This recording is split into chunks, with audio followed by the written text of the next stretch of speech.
brown loofah is like what's left from the inside of this cucumber-ish, papaya-ish kind of vegetable. So it comes from the tree and not from the sea. Top of the hours, girl, I know. Okay, top of the hour. Time. And Tomoko, I invited you up, but I see you're not up, so maybe you have to go out and back in. Oh, she's up. She's up. Okay, she's up. Good. So welcome back, everybody. Yokoso. Yokoso, ne? Hisashiburi ne? It's Tuesday, August 31st. Getting into the tail end of summer here. And let's go through the biggest headlines of the day, shall we? On this Tuesday, August 31st, the biggest story at the moment is that Bloomberg's Mark Gurman, their resident geek and Apple fanboy, self-confessed Apple fanboy, says that the story we read yesterday of that Apple iPhone 13 coming out now on the September 14th, they'll have a live streaming event, which of course we will live stream here together as we always do, and that's always kind of fun to watch those as a group. And we can all. It's almost a certitude that it'll be on September 14th. We can almost add it to the calendar now. But anyway, so yesterday the big headline of the day was that the iPhone 13 hardware could support low Earth orbit satellite communications.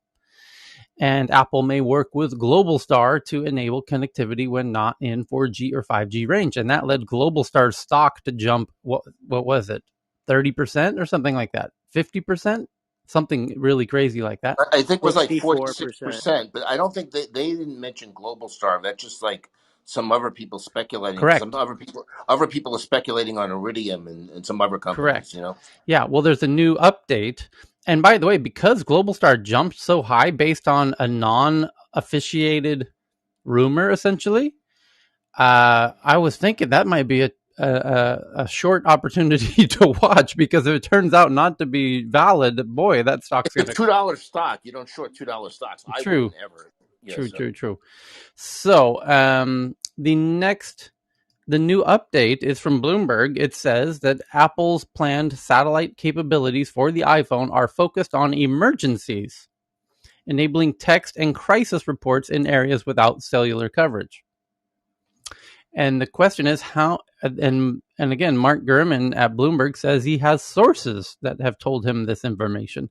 The question is, it sounds like very legitimate sources, but why are they telling him? And is it someone at Apple because people at Apple are really not able to tell him unless, it's been approved. And maybe they felt the need to get this out. It's kind of strange. So it says device will be able to deliver messages without cell service. That's wild. How do you not abuse that, though? How do you make that only for emergencies? Apple plans an emergency reporting tool for future iPhones. Apple's push to bring satellite capabilities to the iPhone will be focused on emergency situations, allowing users to send text and first responders and report crashes in areas without cell coverage. The company is developing at least 2 related emergency features that will rely on satellite networks, aiming to release them in future iPhones, according to a person with knowledge of the situation. Apple has been working on satellite tech for years, with a team exploring the concept since at least 2017.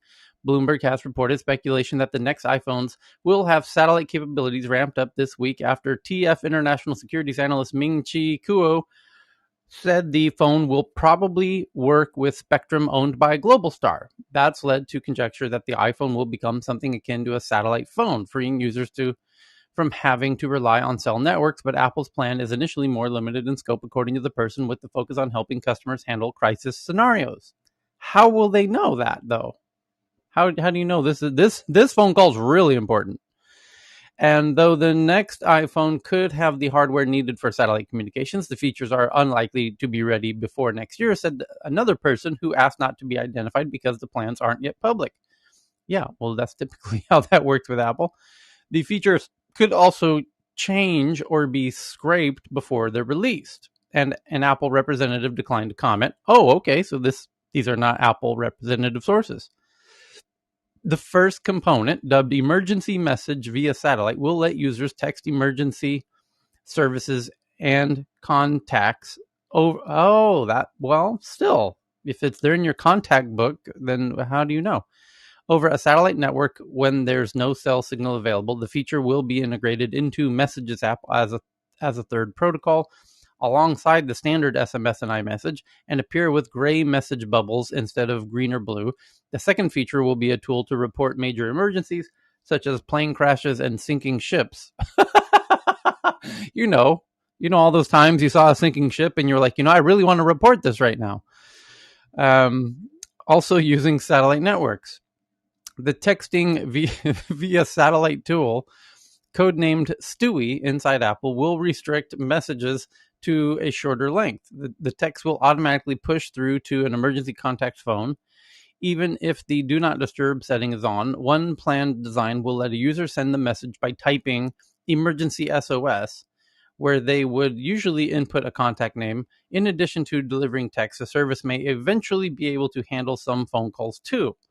Such an option will be useful in areas such as mountains or remote lakes where 4G or 5G coverage may be unavailable. As part of its broader efforts, Apple has been considering eventually developing its own satellites, but this feature is likely to rely on existing networks. The second emergency feature is focused on letting users report a crisis. The phone will ask what kind of emergency is happening, such as whether it involves a car, boat, plane, or fire. The system is able to make more specific information, such as a person falling overboard or a ship sinking. Again, with these sinking ships, come on. Has anyone even heard of a sinking ship in the past 5 years? It will ask a user if search and... That's because Tyler, folks this is for are able Bloomberg. to It's signal. to report Bloomberg sinking. I'd like to report a sinking ship. I work at Bloomberg, and our whole company is going down. It will ask I work at a tech publication, a tech blog. We are a sinking ship. It will ask a user if search and rescue services are needed, if there's a suspicious behavior or weapons involved, and if a person has suffered a traumatic injury. When reaching emergency services, the feature can send a user's location and medical ID, a virtual card, and health app, list of the user's medical history, age, medications, and information like height and weight. It can also notify a user's emergency contacts, typically a person's family, friends, or doctors. It's unclear whether emergency services or providers the system would tap into. The set of features would compete with Garmin InReach device, which lets users send short messages or SOS over satellite networks. Okay. Hey, Tyler, can I make a quick point here that I think might be useful for people, not just in this situation that you just mentioned with Global Star, but any myriad of situations. When you have a stock that's trading at $1 or $2, okay, it's either trading there for one or two reasons. One reason could be because there's like maybe a zillion shares out, and so that's a reason, because it's getting divided by so much. But more often, the more common reason is that there's a lot of debt and people are concerned about its solvency. And if it's a company that you think you might want to take a chance on because you might think they're going to get a contract with Apple or whatever, one of the things you should look at is there debt trading that you can actually buy? Because sometimes there's debt that's publicly traded and it might be 30 cents on the dollar. Okay. And the thing about that is that debt has to be paid back at 100 cents on the dollar before the stock is worth anything. Okay. So it's kind of a sophisticated play, but I mention it because I know so many people who are even very active stock investors, and are fairly sophisticated when it comes to the equity markets, that never look at the debt instruments. And this might be, I actually meant to look at this today and I never did. So I don't know what their debt structure is. I meant to look at it. But I just bring that up is as something people should always think about when you're thinking about buying $1 or $2 stock. Why is it there? Is there a solvency issue? And if it's worth the risk, is there a piece of debt that you can buy that has a higher priority on the capital structure? And so I'll just leave it at that.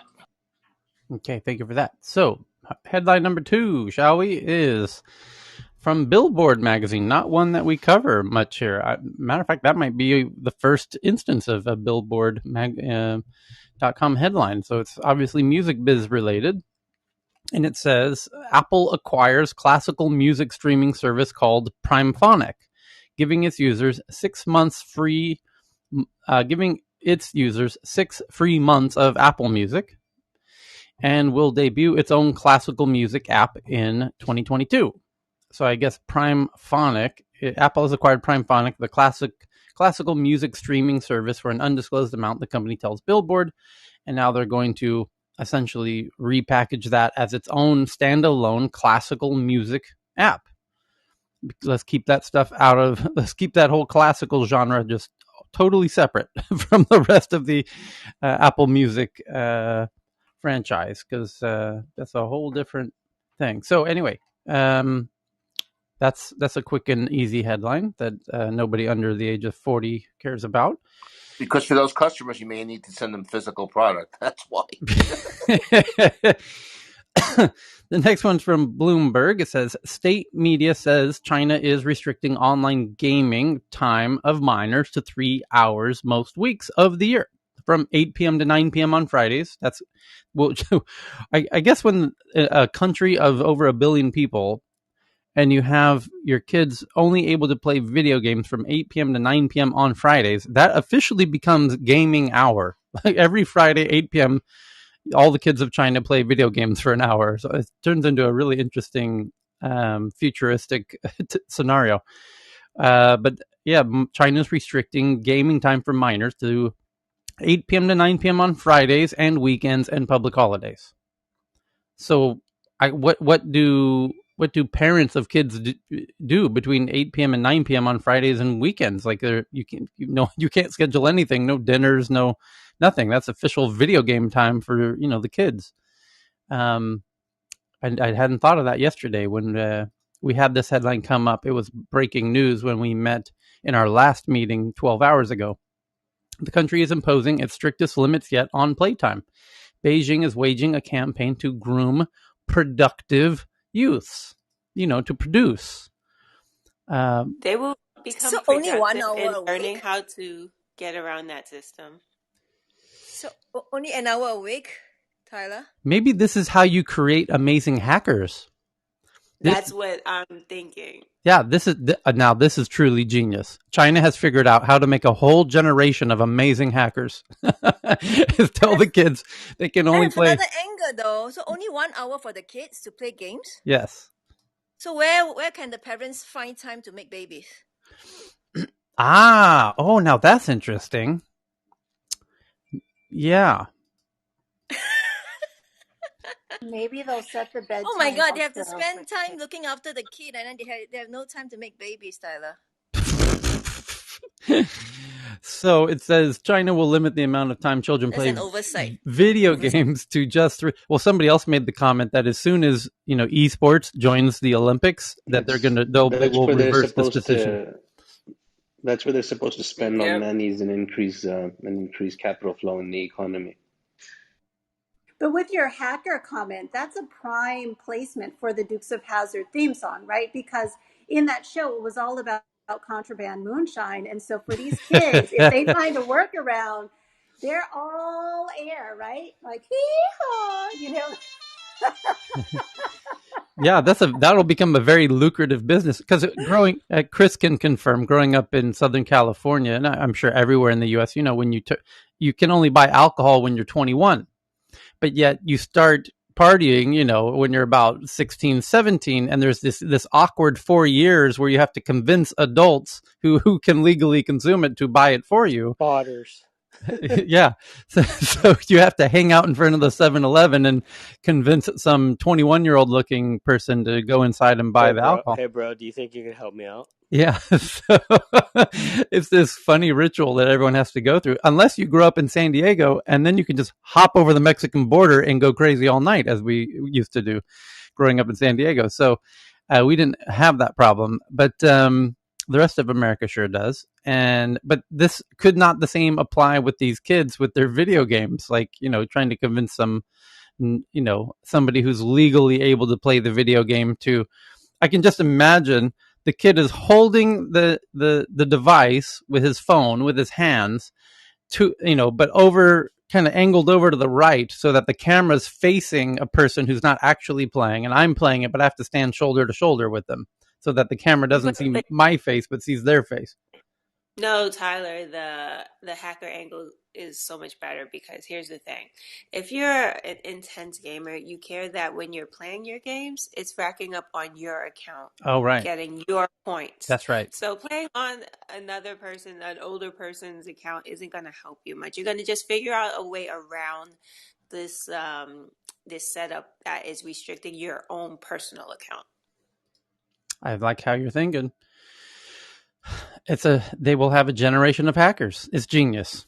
CCP, you did it again. This is truly genius. I'm embarrassed that we didn't see the sheer brilliance of this. Ben, we figured it out. China's cracking down to 1 hour per day for the video games, and actually only on Fridays and weekends, so it's 3 hours a week. And we just realized this is a truly genius campaign to create a nation of young hackers. Well, Tyler, I thought it's just the Tencent's offering those hours, 1 hour per day on Friday, Saturday. But I thought the government's rule is that 1 hour per day during the weekday, and then 3 hours per day during the weekends. No, now it's maybe that is, but Bloomberg is reporting. And well, here's South China Morning Post, so they are more likely to have the right info. It says China limits gaming time for under 18s to 1 hour a day on Friday, Saturday, and Sunday and public holidays. No playing on weekdays.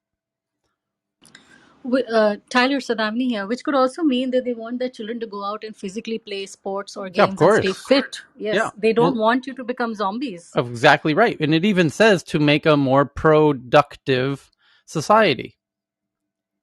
And physically fit too. Interpret that how you may.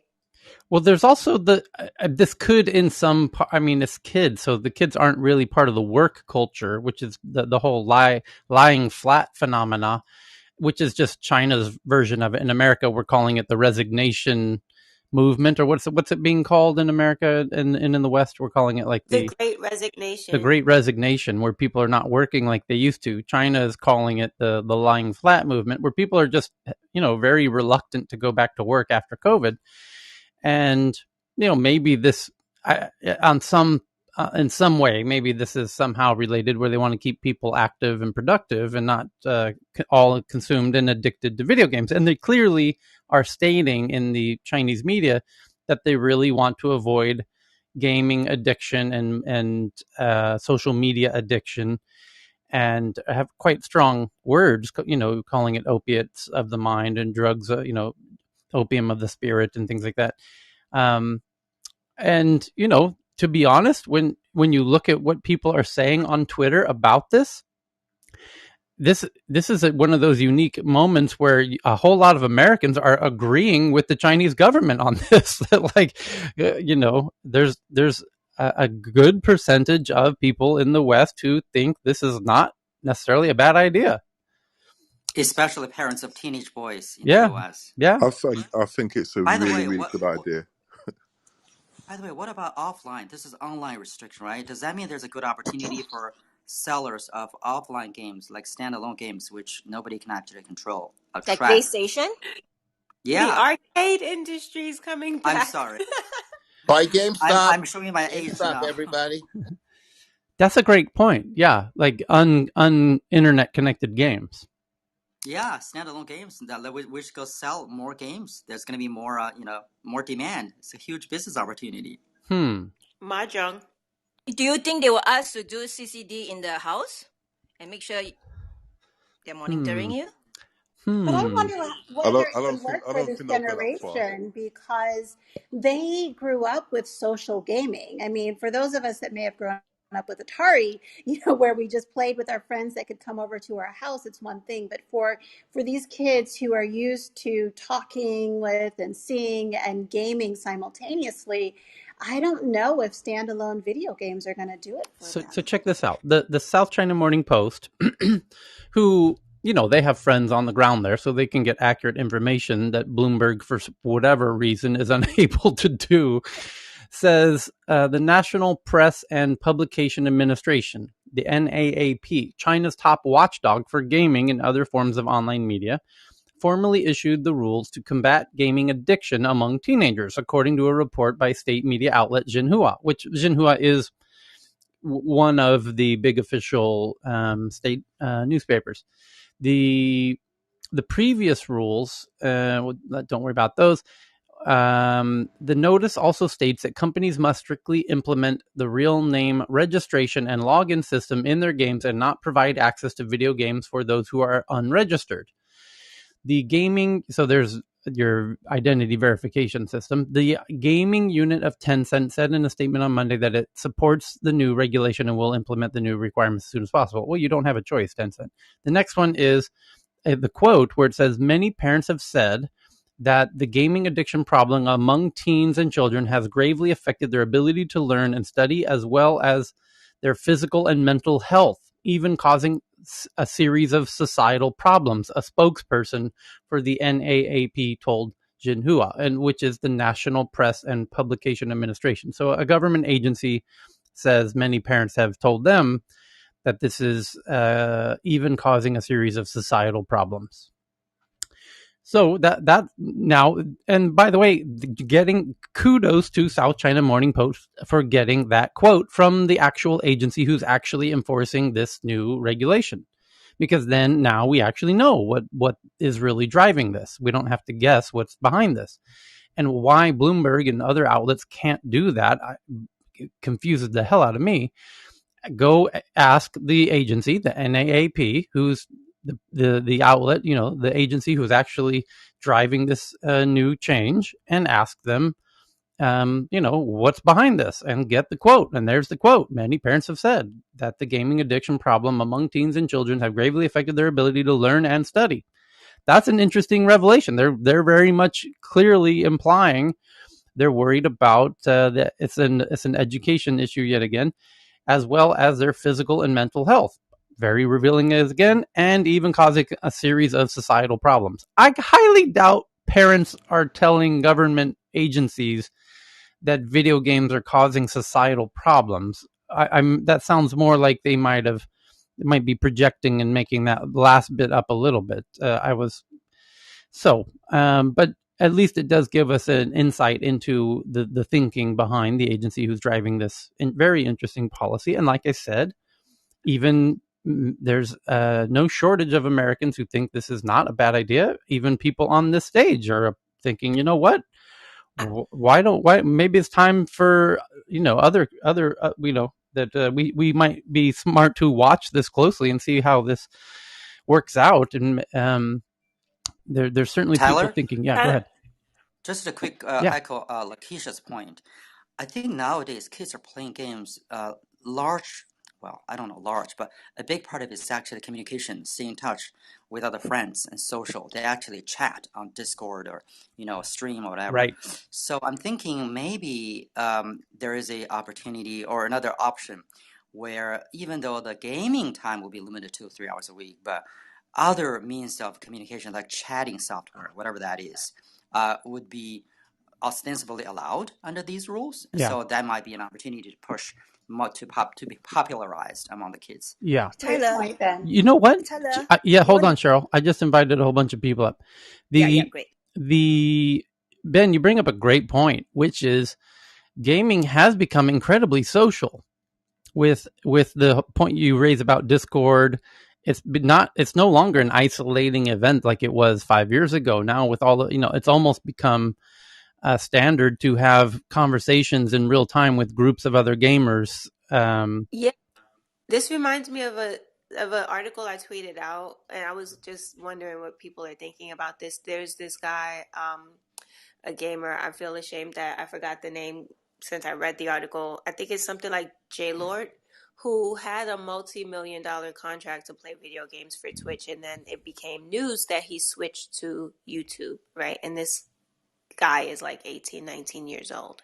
And so this shows that gaming is now a huge industry where you can have a viable career from it. I think it was Chris who was like, well, what happens when esports ends up in the Olympics, right? So what about that? Like, yes, of course, it makes a lot of sense. I support this decision. I should say that you have to think about the societal impact and mental health of the kids. But also on the flip side of that, today is not like the 80s and 90s where it was an isolating event. It's a social thing. It's an industry. It's something where you can, show prowess. So how do you balance that aspect of where gaming has come? Well, check this out. How long before they try and get the best of both worlds and kind of provoke the generation, the creation of games that the state feels are beneficial, so that there's math involved or science involved or puzzles and kind of thinking, and if they starting from try and combine both, where education and gaming merge head on, and create a game that the state actually is like, you know what, we want you to play this game. In fact, you have to play it 4 hours a day. How's this sound? So, there's a lot of those games already. It's just people don't really spend so much time in them. Right. So there are, you can have the chess apps, the puzzle games, the, Sudoku. Well, Sudoku's maybe not super educational, but some chemistry apps, and a lot of games are based on physics anyway, right? So there's a lot of that, but I think people don't really look into spending so much time there. But to your point, gamification is a huge thing, right? For anything, any habit forming apps, any other difficult things to do, people gamify it. So the principles of games and gaming will be used in probably more apps anyway. But the limits that China is imposing on the time spent is probably mostly to those games that they perceive as being antisocial. It might also be that they don't understand really like this social aspect that, like you should have been mentioning, has grown into a huge trend in the recent years. Your mic is very soft today, Maria. Can I add something else? Go ahead, Ben.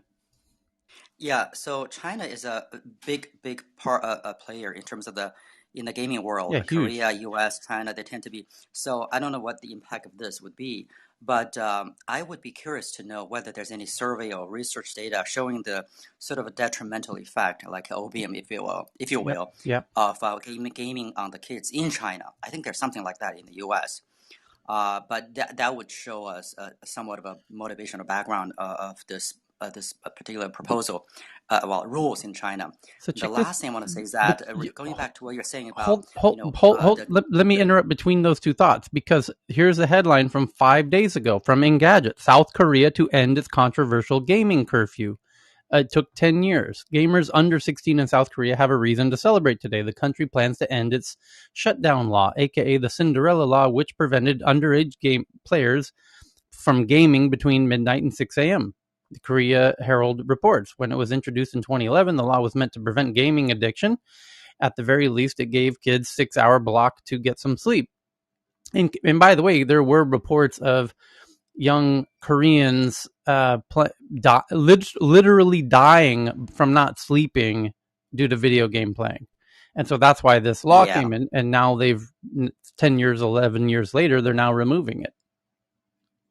Yeah, Tencent actually owns League of Legends, the tournament. It's a really big thing for them. Yeah. But the last thing I want to say is that going back to the point you're making, hey, how do we know parents, thinking blah, blah, blah, the addiction?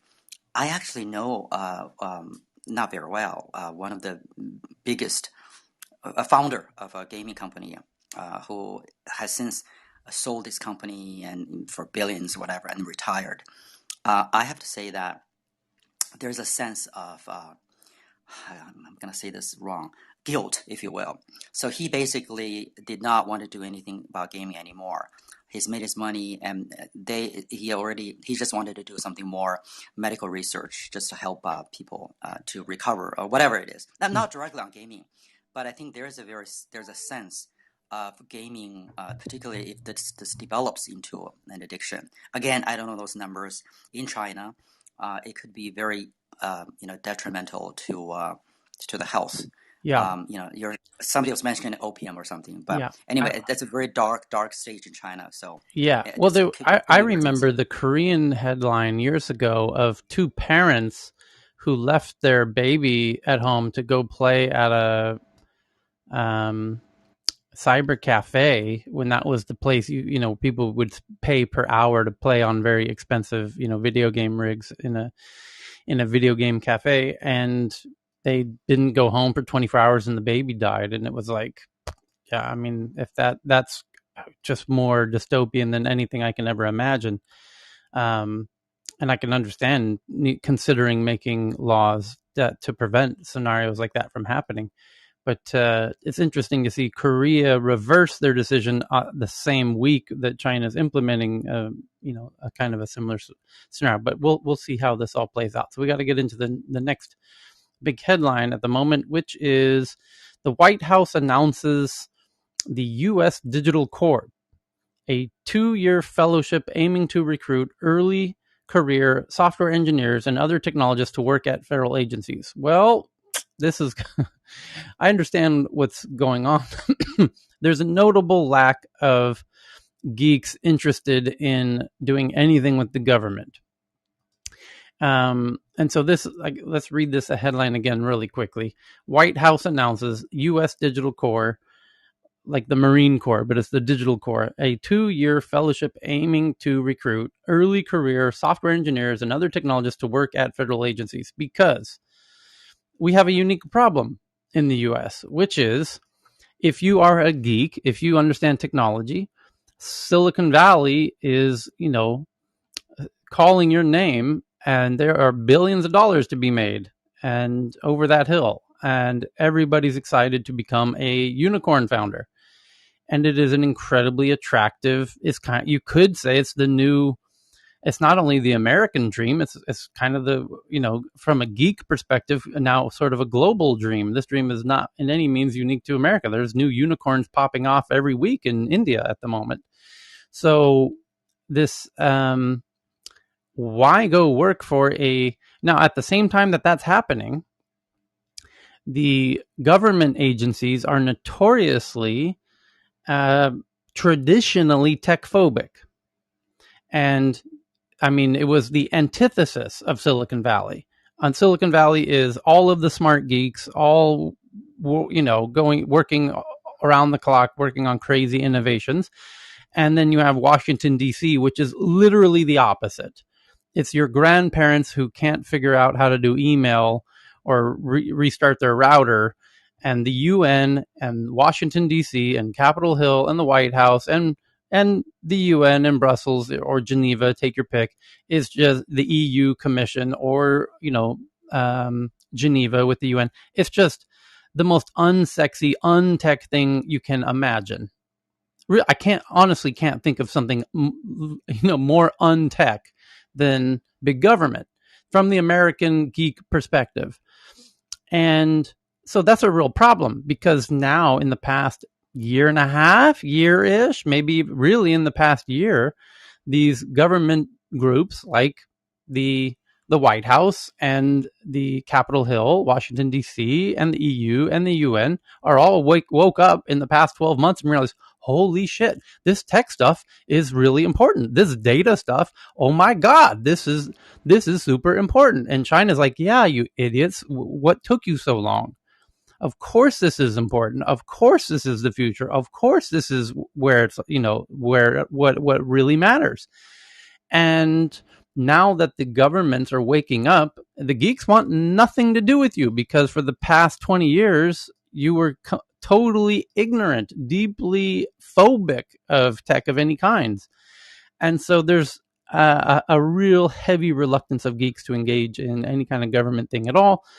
So that's the background context behind this, the White House launching the U.S. Digital Corps. Here's their own announcement, where it says, dubbed the U.S. Digital Corps, participants will improve IT service delivery in relation to the federal coronavirus response, economic recovery, cybersecurity, and agencies' individual missions. And of course, what's really driving at the core of this is America's waking up to realize what China realized years ago, which is, whichever governments are able to embrace the smartest technical minds will have an asymmetrical advantage. And the smartest tech minds in the US have nothing to do with the government. They're busy making billions in Silicon Valley. So they need to do something. The question is what? And this is clearly one of their first ideas. And it says the day one project proposed the fellowship back in December as a way to eventually recruit thousands of recent graduates across technical fields. Good luck with that. They have visions of being unicorn founders in what could become the Biden-Harris version of President John F. Kennedy's Peace Corps and President Franklin Delano Roosevelt's Civilian Conservation Corps, said Nikki Sinai, a former federal deputy chief technology officer under President Obama. We have great opportunities for experienced tech talent to serve in term-limited roles in the government, like the U.S. Digital Service, 18F, and the Presidential Innovation Fellows, Sinai said, but we haven't focused on getting talented technologists into government at the start of their career. The Digital Corps can change that. The Digital Corps will be housed within Technology Transformation Services at the General Services Administration. This is nightmarish. That right there is precisely what will scare away any geek. Hey, come join the Digital Corps. It'll be housed within the Technology Transformation Services at the General Service Administration. Fuck no! That sounds like fucking hell. Get me away from that. That is and equating that to working for peace. Let me read this paragraph and just imagine the response geeks will have to precisely this paragraph, which is their official announcement. The Digital Corps, which we hope you join, will be housed within the Technology Transformation Services at the General Services Administration, which partnered with the Office of Management and Budget Office and Personnel Management, Cybersecurity and Infrastructure Security Agency, and the Office of Science and Technology Policy. Oh, sign me up! that you can't create a more off-putting phrase to a geek than that. Hey, Tyler, that's much better than OMB. Come on. So, Tyler, one of my best friends from grad school worked for the CTO under the Obama administration. So he's a senior advisor in that area. So I can try to call him in. He's in Boston now, so maybe he can join the later show. But, I'm wondering whether, it's also an opportunity for some sort of fellowship pre-studies, right? So in the same way that big tech is recruiting people, to their platform, saying, you know what, you don't need a full college degree. You don't need any kind of college degree. Just take our courses taught by our managers. I wonder if that would be a better way. So it becomes a pathway to education for people that don't necessarily have that pathway. And, it's a career in tech. So they may not be the native geeks that, you would probably most readily identify with, but it might be another way of getting some new minds and talent into the tech space in the government realm. Back in the day, I set up a program that we called the Brightest of the Poor. And we went into actually a ghetto situation to find those young kids who would not normally get the opportunity to get any kind of upper education. And it seems to me if the government is farsighted enough, they would set up programs where they would get into all those areas in the different communities where there are bright kids that are getting stuck in kind of the regular run-of-the-mill situation and would be the next generation or the generation after that geeks. Speaking of, real quick, I just want to make a point that these are two fundamentally diametrically opposed approaches to solving problems. You have geeks who work fast and break things and try and test and do and and then you have government, which is don't break anything, don't make any mistakes, because if you do, they'll become some journalist is going to publish it and then we're embarrassed. So you cannot fail at anything, no trying or testing anything. You must succeed on every step because there's journalists watching for any potential signs of mistakes, and they'll be reporting them even before the mistake is actually finished. They'll be reporting the potential mistake while it's in progress. So this is why governments can't innovate, because they're not able to try things that might not work. Tyler. And so trying to get geeks to participate in that kind of environment is like, trying to get penguins to, climb up trees. It's not going to happen. Yes, M.A.?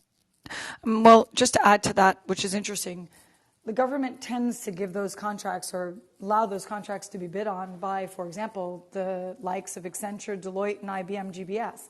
And then what ends up happening is it gets caught in a power war, basically in a bidding war.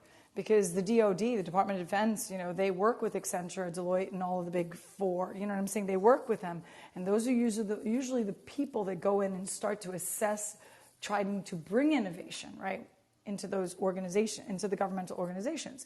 The challenge there now is you get another layer of drama. Let's just say that we'll get another layer of drama, because now you have people that are in, and I have to put this as yip and yannick as possible, and being an American, it puts people in white-collar roles to assess blue-collar situations, to come up with a solution. And a lot of the times they are so far removed from the ecosystem of the process that they're working in that they subcontract to experts that might know it. And then now there's a disconnect, because I think it's also a communication alignment, because you're now trying to solve problems in the government, which is so bureaucratic and so maybe not as educated as the private sector. And now you have a language, you also have a language thing. You have an education language challenge. And I've seen this because I've worked on government projects in the United States. I worked in NGOs with Accenture, with freelancing with Accenture, with Deloitte and IBM GBS. And we used to run into this problem a lot, because we would go in and try to do something, and we would need what you would call a bridge.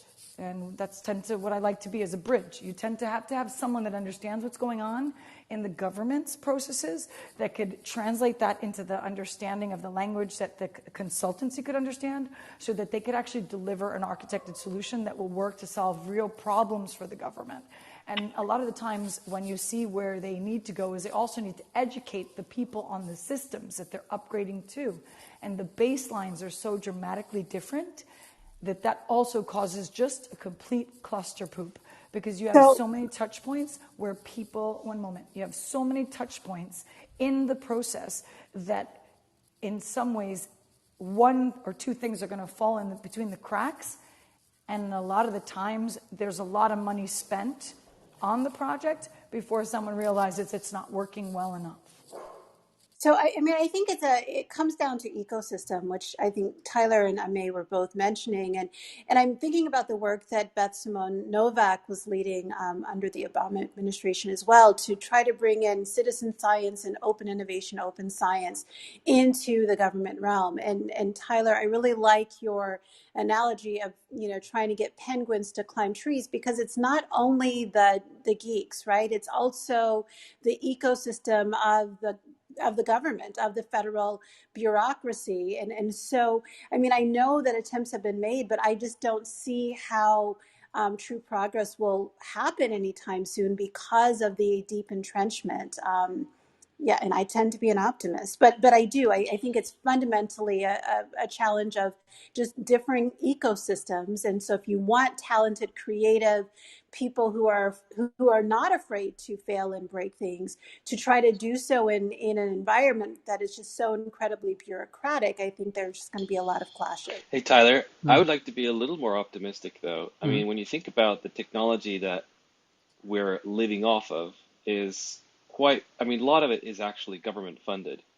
And also when you look at some of the countries like Estonia, of course they had no legacy. They were really just said after Russia just kind of disappeared, it's like, okay, what do? We have basically nothing. We can just start from scratch, while Finland and Sweden are trying to, race that gap between how Estonia has built GovTech. Yeah.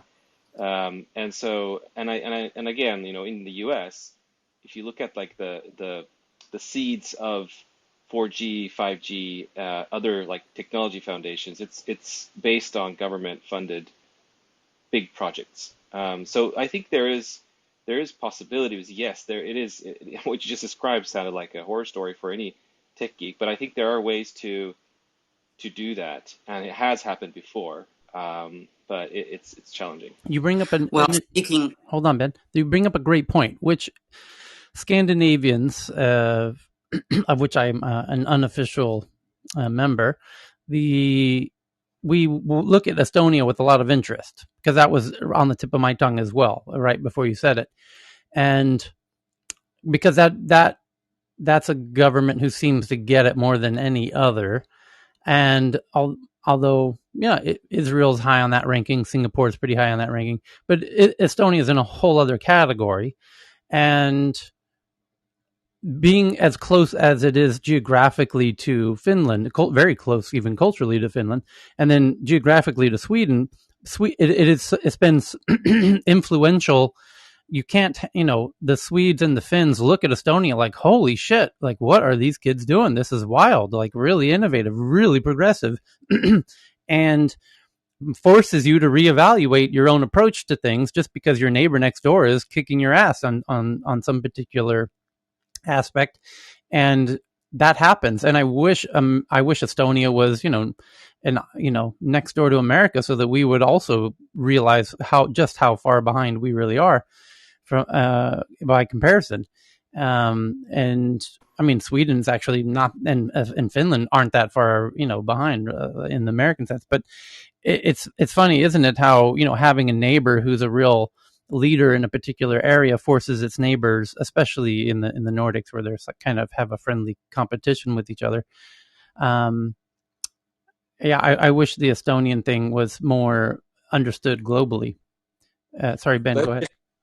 Yeah, another angle, sorry, Chris, is that speaking of government and technology, in the legal area, the district attorney's office are actually very much needing lawyers and law enforcement officials who are very well knowledgeable in technology, because a lot of the crimes are actually being conducted over internet, cybersecurity, child exploitation, and economic crimes. So they're in dire need of lawyers and really police officers who can actually be fluent in the language, like Amy was saying, in technology. And another thing is this, Tyler, I think, looking at an example of export control, there are many different angles, the legislation, that really speak to how data is transmitted and technology is transmitted. So without a deep understanding of how technology works, the laws are not really able to adapt to the development of technology. So I can understand there's a very strong need for the federal government to have workers with a good quote-unquote language skills of technology.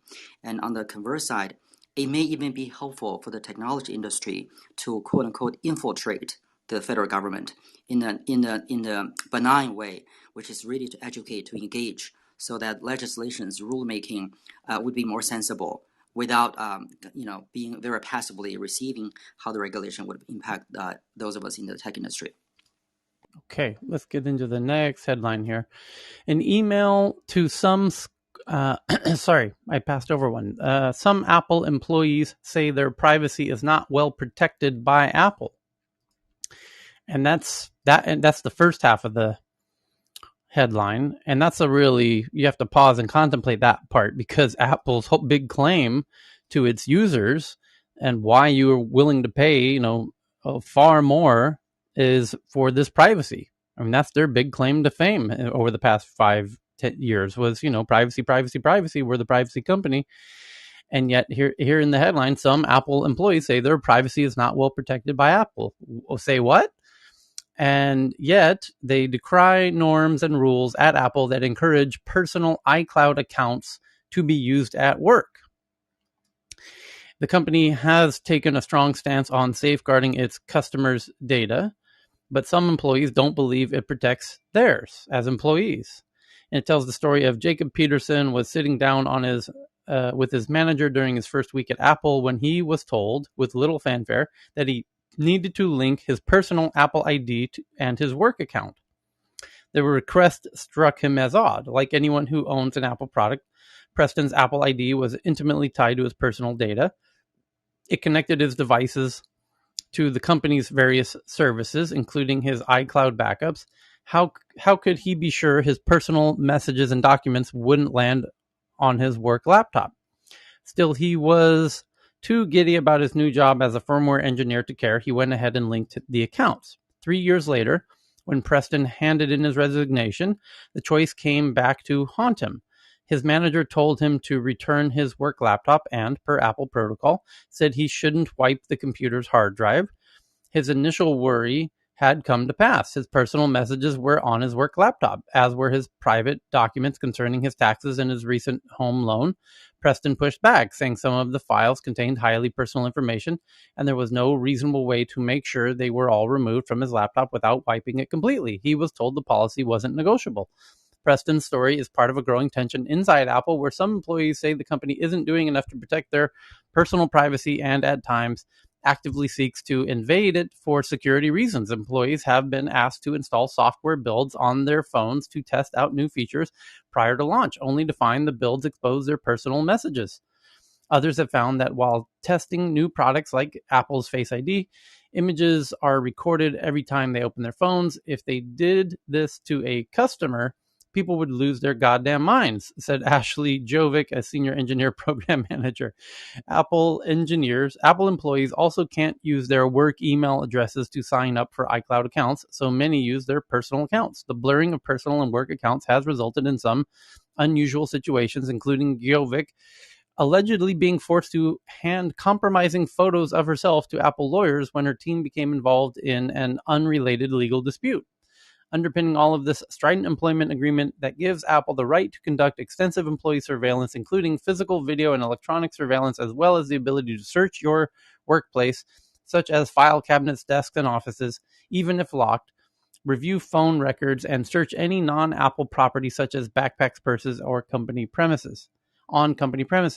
Apple also tells employees that they should have no expectation of privacy when using your or someone else's personal devices for Apple business, when using Apple's systems or networks, or when on Apple premises.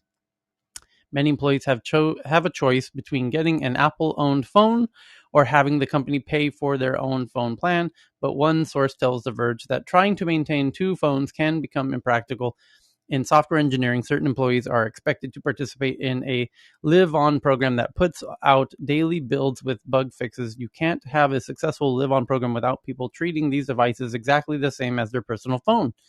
So a work device or a work account just won't cut it. Interesting example there. You have to keep this stuff separate, though. I mean, I'm personally doing it. Like, it sucks. It sucks to have two phones. It sucks to have two laptops. It sucks, to not even go on Amazon on your work laptop. But, the second discovery comes up, the second there's a lawsuit, there's the perfect example. Like, they got to see all communications, right? And it's just, you have to keep your data clean if you want your data clean. I don't think it's cool that Apple's forcing them to, have an iCloud account, but keeping your work separate from your personal life should be like number one. Yeah. Well, no, the issue of the example they gave was a great one, of forcing them to connect their personal Apple ID to their work computer means, well, the thing they should have done was on that work computer, you can tell your iCloud account which of your iCloud services you want to sync with that machine. Certainly don't sync your messages or your photos to that work machine. Yeah. I mean, it's just, again, it's where convenience, the user kind of says, well, I didn't know. And it's just, they need to know more. I mean, for me, the crappiest part about the two computer thing was figuring out how to get the AirPods to work on two different iCloud accounts. And I figured it out, but that was like the most painful part. And it works, and I'm happy. I have two now. I can go from AirPod to AirPod, pretty seamlessly.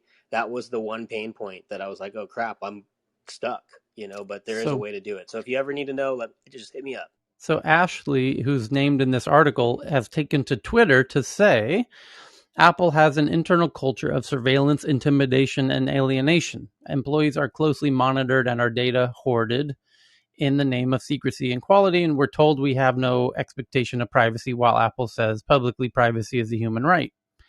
Yeah, That's their proposition to their customers. You're not a customer, Ashley. You're an employee.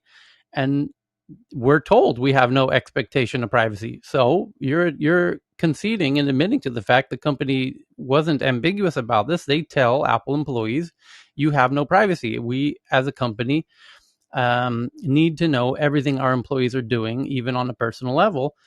If you don't like that, don't work there. They're not hiding this fact from you, right?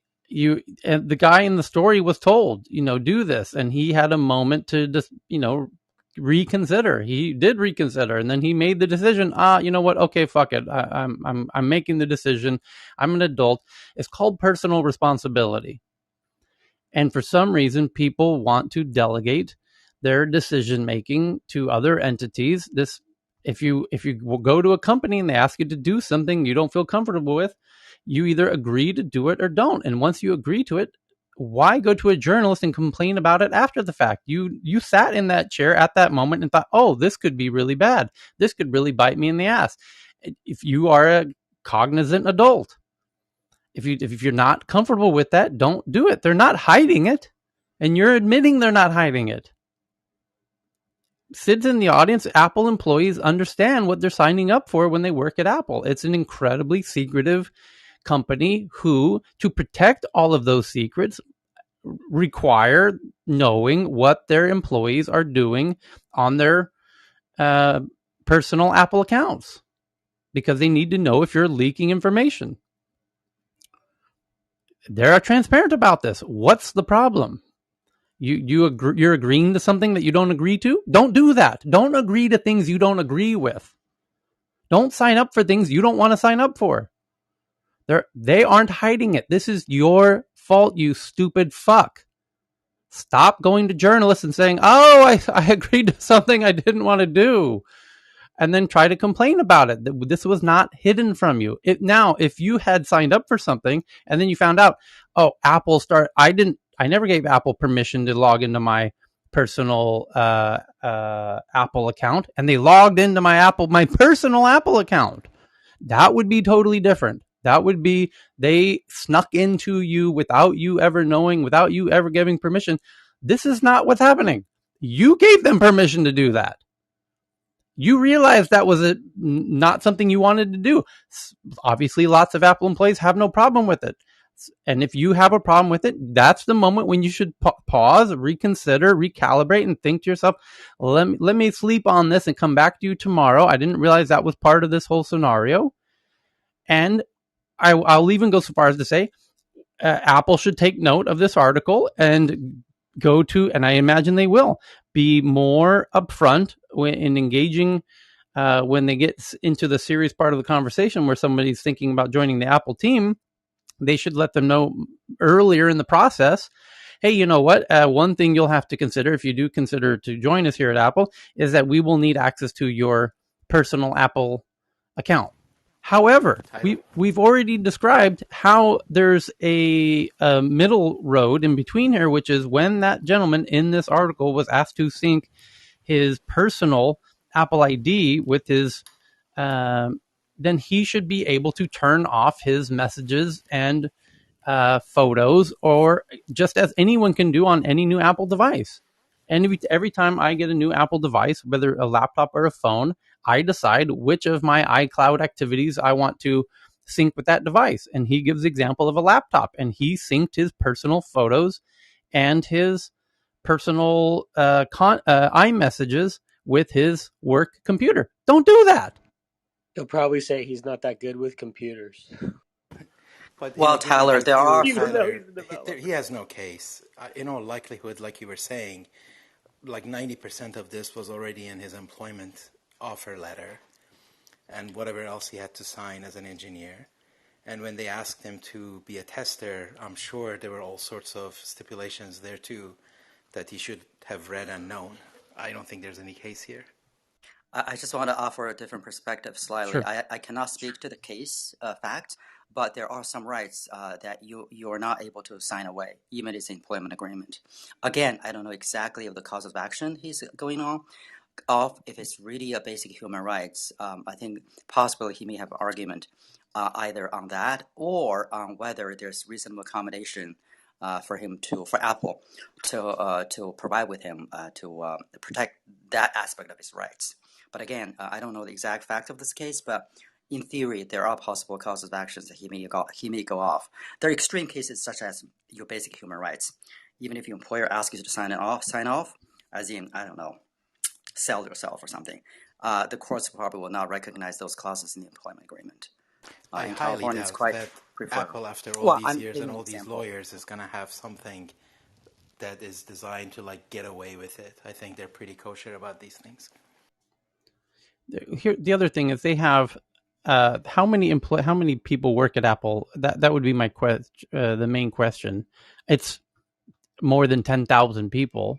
So where are I mean, when you have team sizes into the tens of thousands, you're going to have it's not difficult to find an individual like that example we gave, and it's I would be curious to Apple to start publishing employees toxic work. So what happened here? Apple has 147,000 employees according to my Google. Right, 140, so nearly 150,000 employees. And you're going to have some people, you can't make all those people happy all the time, especially on issues related to data and whatnot. And now the Apple II, we've read here about somebody in the company who wants to try and start collecting all of the negative stories about their work experience at Apple, and they're calling it the Apple II. They made a website, and the website is it's a Medium. They're hosting it on Medium, and they're calling it #Apple2. And Cher Scarlett is who's behind it, and she's still an Apple employee for the time being, although I can't imagine she'll be there for too much longer. But she's now collecting stories from people like the one we just read, and I believe she's the one who first heard this story.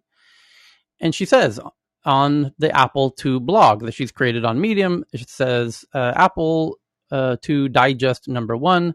It came out today. So she's now starting this blog, and she says, when I set out to collect the stories from my current and former colleagues, I had one goal in mind: help all of these unheard voices find the right place to seek recourse for what happened to them. The most important thing I've done in my life, short of raising a very cool 14-year-old daughter, is funneling nearly 300 former and current Blizzard employees who had seen or experienced harassment or discrimination to external authorities. I sought guidance, got feedback, and myself and a bunch of very helpful colleagues and industry friends launched Apple2.us, a space for former and current Apple workers to share their experiences with us. What surprised me, though, was how many people wanted not only the resources and guidance for filing a report, but simply wanted to be heard. Many folks shared their stories in private, asking not to be shared elsewhere. Others, and this I'm willing to bet a lot of money that the example we just heard was first shared with Cher Scarlett with her Apple II blog, and then she passed that on to The Verge or whoever I just read that from. And what surprised me was the majority, though, want the validation and the catharsis that I felt in sharing my own stories, and consented to their stories by being shared by myself and the rest of Apple II. This will be the first set of stories to be shared. I have selected the stories based on the common threads to prove a systemic issue that needs to be addressed. I will share 5 at a time, as the emotional toll in reading these is heavy. Just one story is too many, but we've passed that. Not every story has agreed to be shared beyond this platform. Please check for both. So she shares the first 5 stories on her blog, and story 1, story 2, story 3. Yeah, she's got 5 little stories. They're surprisingly seem to be all from Apple retail employees who interface with the public, crazy folks that enter the Apple stores. And yeah, I imagine there's a whole lot of nightmarish scenarios that unfold in Apple stores, just like at Starbucks and every other public-facing job on the planet. So, and I don't know that we should hold Apple retail team members combine them into the same scope as non-retail members of Apple's team. So anyway, but I think it's a safe assumption how this story came to light and why it came to light, which is there's now an organized way for people, current and more importantly, former Apple employees who have grievances to now express them and share them with this lady who will now end up in the hands of some journalists like this one at The Verge. So the next big article, shall we, is from TechCrunch in an email to some Square Invoice users. Square is a fintech company run by Jack Dorsey, who also runs Twitter. And Square does have a product called Square Invoices. And so an email to some of these Square Invoice users, Square says it's working on something called Invoice Plus, a paid version with some features from the free version, plus some new ones. So what are these new features in Square Invoice Plus, and how much does it cost? The company's poised to announce a paid subscription offering called Invoice Plus, which will offer sellers a set of advanced features, including some that had previously been available to the free service. The service itself has been quietly introduced to individual sellers, but has not yet been publicly announced. Some sellers who are already using Square Invoices was recently alerted via email.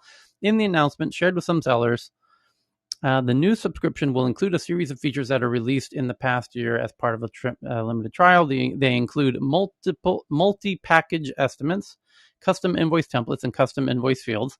These will now become a part of Invoice Plus, as will two other features: the ability to automatically convert accepted estimates to invoices, and the ability to build milestone-based schedules. That's kind of cool. Square's announcement said it will introduce a trial button next to these features in the Square Invoice software to alert customers to the upcoming capabilities.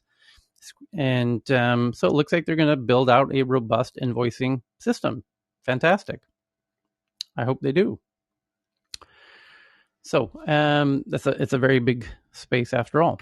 So the next big headline is from CoinDesk that the Central Bank of Nigeria says it will work with blockchain and payments startup called BITT, B-I-T-T, to launch Nigeria's E-Naira digital currency later this year.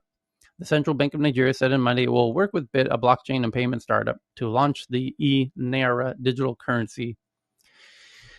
Okay, let's see how that works.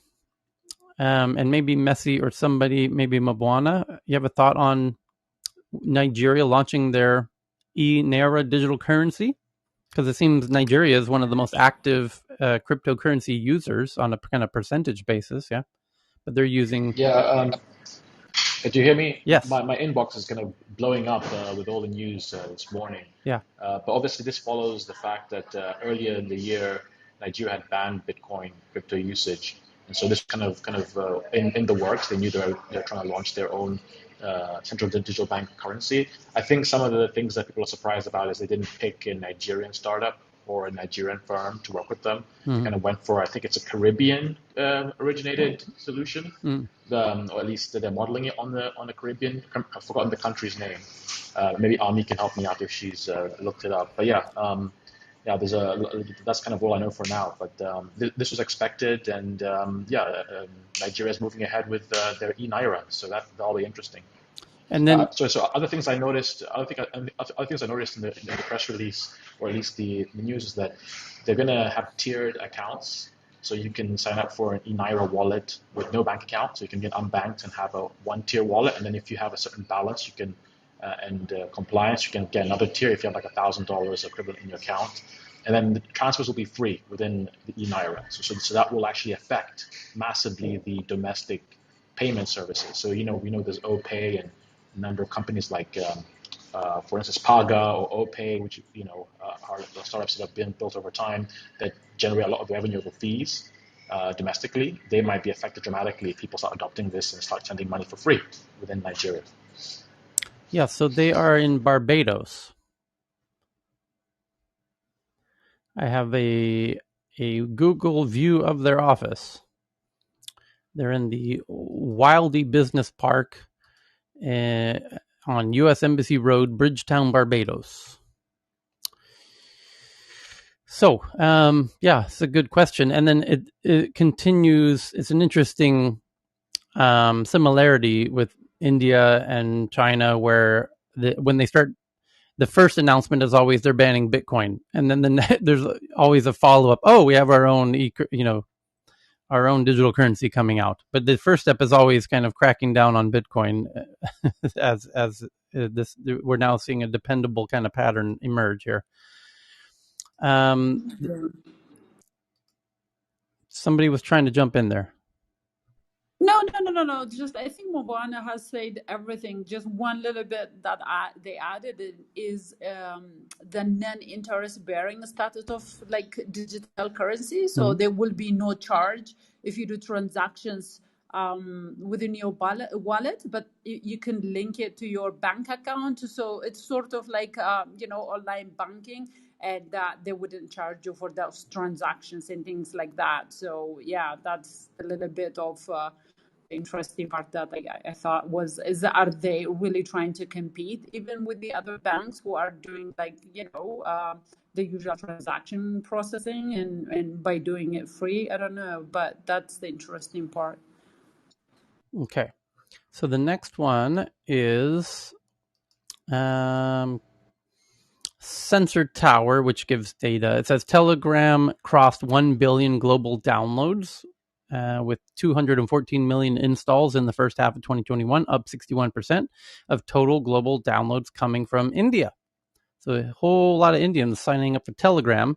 Popular instant messaging app Telegram has joined the elite club of apps that have been downloaded over 1 billion times globally. And that's interesting in that it's their main objective is to be end-to-end encrypted, essentially. So I think it points to not only are governments waking up to about data, but finally even your average person is starting to understand the importance of encryption. And there's just a global awakening around data and the importance of data and the actual real privacy, not the kind of Apple scenario that we're watching unfold. But people are starting to understand governments want to control data, and even citizens are starting to wake up and understand the importance of data. So the next one is PayPal has hired the co-founder of an online brokerage called Trade King to lead the Invest at PayPal unit, which sources say plans to let users trade stocks. I predicted this, that soon PayPal would start to compete with Robinhood. I did it very quickly, very briefly in a very quick comment, I don't know, a month ago, when PayPal was announcing they were getting into enabling crypto. And that was interesting. And PayPal's certainly adding more products and features and services at quite a nice pace now. And that's what led me to say, I imagine the next thing they'll do is jump into the Robinhood game. And it appears that they are, by hiring co-founder of an online brokerage, Trade King, to lead its Invest at PayPal unit, which sources say plans to let U.S. customers trade stocks. The question is, will there be fees for each trade? Or if you really want to compete with Robinhood, you're going to have to do it with no fees, but then you're selling the data to somebody else. The other question is, are they going to have margin? That too.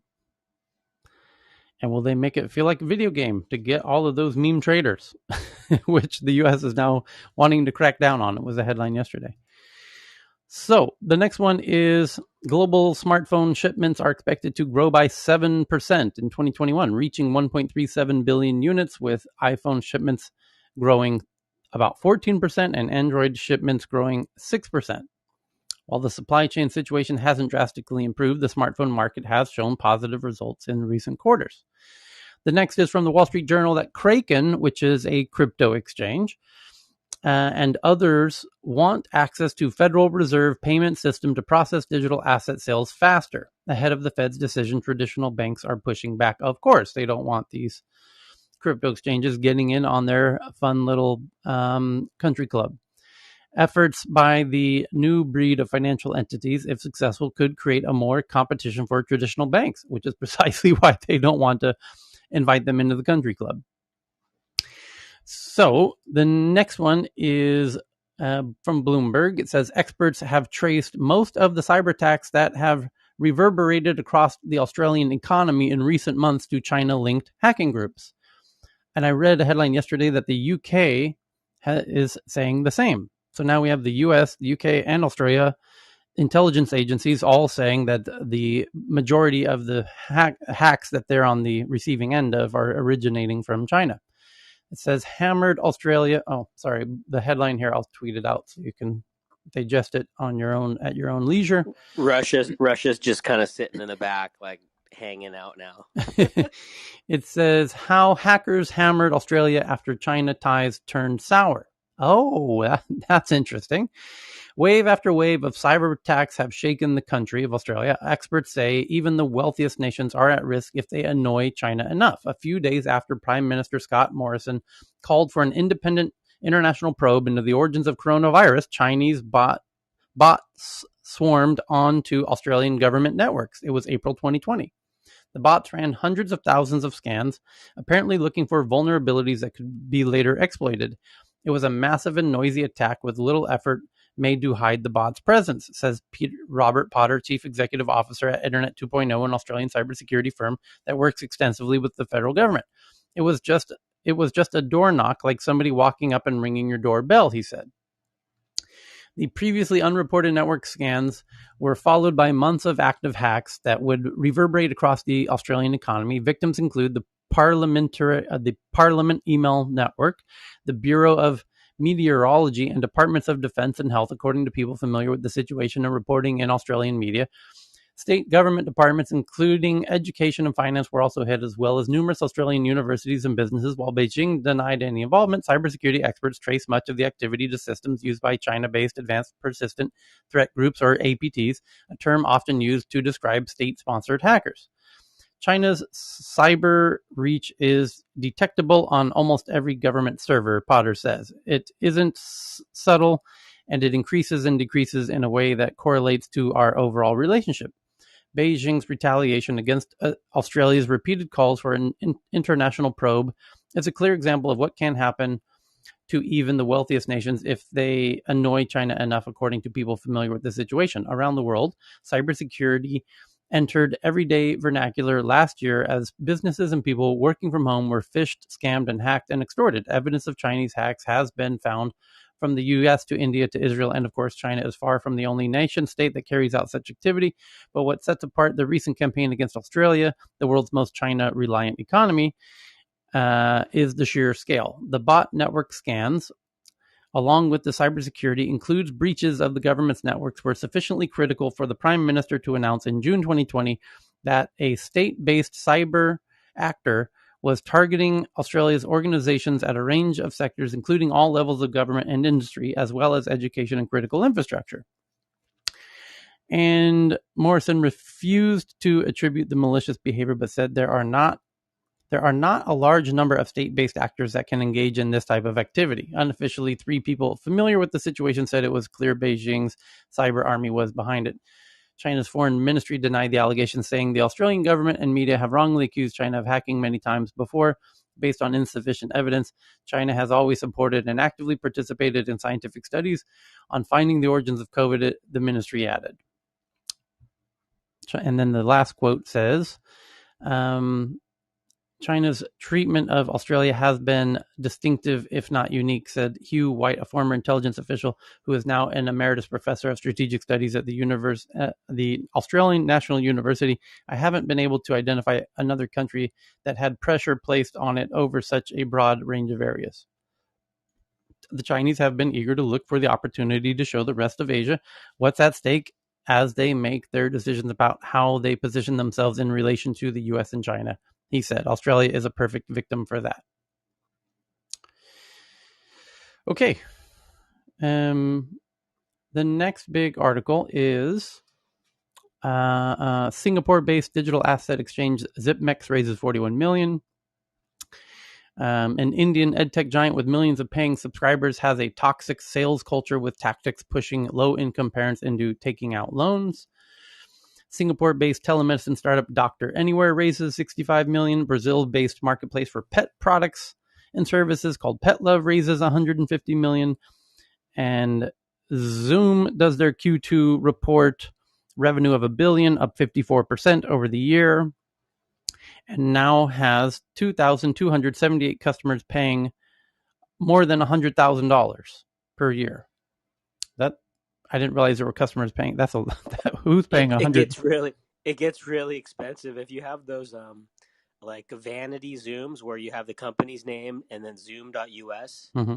It's somewhere like, I don't know, like $200 a year per employee, and you have to have at least like 25 or something like that. It's pretty. It's accurate. Yeah, it's 200 per user, and the minimum is 25. Yes. And okay, I'm just looking at the current list of all the we're getting at the very end of the list of the big articles everyone's tweeting. As everyone might know already, TikTok acquires a VR headset maker called Pico so TikTok will compete with Facebook in the future of VR. And that's it for now. So now we get to go into the part we've all been waiting for, which is all the fun tweets. So here we go. And Faraz just sent this big one in. Yandex, this is from Bloomberg. Yandex is the Google of Russia, the main search engine, and the main tech company, you could even say. And they do lots of other things, just as Google does. They're doing autonomous vehicles, they're doing delivery, and all kinds of stuff. And Bloomberg is reporting Yandex to buy Uber out of food delivery business for $1 billion. Yandex to buy Uber's stake in self-driving vehicle business. Companies will continue to partner in ride-hailing car share. Yandex is buying out Uber Technologies' share in their food delivery ventures and self-driving vehicles in a deal worth $1 billion, the Russian internet giant said in a statement Tuesday. Yandex is buying Uber's share in Yandex Eats, Lavka and delivery business, as well as the self-driving business that operates cars and delivery drones. According to a statement, both boards have approved the deal, which is expected to close by year's end. The companies will continue to jointly operate their ride-hailing and car share business, with Yandex acquiring an additional 4.5%, bringing its stake to 71%.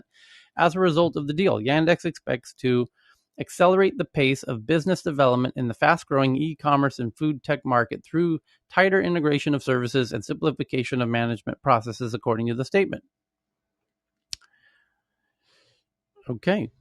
Then the next one is from Evan, that thinking about a working getaway. Here's CNBC's, according to CNBC, here are the top 10 spots for workations, like a work vacation, a working vacation. So the question is, and this gives us a fantastic opportunity to play our favorite new game called Tech News Jeopardy. Watch out for Messi, everybody. She will wreck you. And don't copy her answers, because she tends to be right. It's quite remarkable how Messi is just dominating Tech News Jeopardy. But here we go. So right before we start, here's what you need to know to play this round of Tech News Jeopardy. The pandemic work-from-home phenomena has made the idea of working vacations, whether abroad or close to home, more feasible for many. British travel site Holidoo has ranked the world's top spots for workations. No U.S. city cracked the top 20, although L.A. ranked number 30 worldwide. So here we go. What are the top 10 workcation cities? Stockholm, maybe? London. No, Messi, you're out. Stockholm's out. Who said London? You're out. Me. Dubai. Coconut Beach. Wait. Dubai is not listed. You're out. Thailand. Barcelona. Paris. Thailand is both number 1 and number 10. It has 2 locations in the top 10. Spain? Must be Phuket. Spain is number 4. Cyprus. Singapore is out. Singapore is out. Tokyo is out. Lisbon is number 3. Paris. Bali. Paris, you're out. So Bali. The top 10, Bali would be this list is messed up. This list is messed up. Yes. So number 1 is Bangkok, Thailand. Number 2 is New Delhi, India. Number 3 is Lisbon, Portugal. Number 4, Barcelona. Number 5, Buenos Aires. Tied with number 5 is Budapest, Hungary. Then Mumbai, India. Then Istanbul, Turkey. Then Bucharest, Romania. And then number 10, Phuket, Thailand. Istanbul is nice. So, Tyler. Yes. Excuse me. Yeah, it's interesting. This is a lot of tech talent. If you just look at the world geographically, not so much companies, but where tech talent is located. All the cities you name. Yeah, so it says in their defense, they say the Thai capital, Bangkok, ranks first thanks to its affordable cost of housing, high degree of English language proficiency, range of attractions, and wealth of world-class facilities and multinational corporate offices, according to Holiday. All the cities and fast Wi-Fi. That too. World's fastest Wi-Fi. All the cities that secured top spots places managed to do so mostly due to their very affordable cost of living, with the price of accommodation, food, and drinks offering extremely attractive prices. On top of this, these cities are cultural hotspots in their own right, all offering an array of amazing things to do and see. And massage. That falls under things to do, I think. Well, Tyler, just to add there that when you were on to the tech talent, that, as you know, over 400,000 Swedes per year are in Thailand, just saying. And that's not bad considering our tiny population. So our third largest city is Thailand. I know it's not a city. Yeah. The next article is from Cheryl from Wired. Sampling as deep as 1,000 meters, researchers found an average of 40 microplastic particles per cubic meter of water, 92% of which are microfibers. Humanity's addiction to synthetic clothing is corrupting the Earth's oceans. Okay. And scientists have been working on a new contraceptive method, according to Wired from Cheryl. In this new contraceptive method that uses manufactured proteins called monoclonal antibodies to mimic antibodies used in the immune system to attack sperm before they make it to the egg. And the next one's from... I got that yesterday as well. Yeah. But this technology sounds very, very similar to the mRNA vaccine. They're designing things that attack sperm, basically. Check it out. So please check out something. Climate change is radicalizing young people. Here's how to combat despair. And so let's open this up. And just a quick tip, Karam, don't send links to Apple News. Send the actual link to the actual article, which in this case is CNBC. And it says, environmental studies professor Sarah Ray wrote A Field Guide to Climate Anxiety, How to Keep Your Cool on a Warming Planet. Ray hopes it will better equip people with the morphing and shaping fears her Humboldt State students brought to her classroom. In a conversation with CNBC, Ray shares how she thinks climate communications and psychology need to change to help young people. Her advice is useful for anyone struggling to find a way to productively move through climate change fears and paralysis. Yeah, it's real simple. Get the fuck out into a safer location and build a off-grid, self-sustaining environment. But let's see if she comes to the natural conclusion. Young people are not coping well with climate anxiety.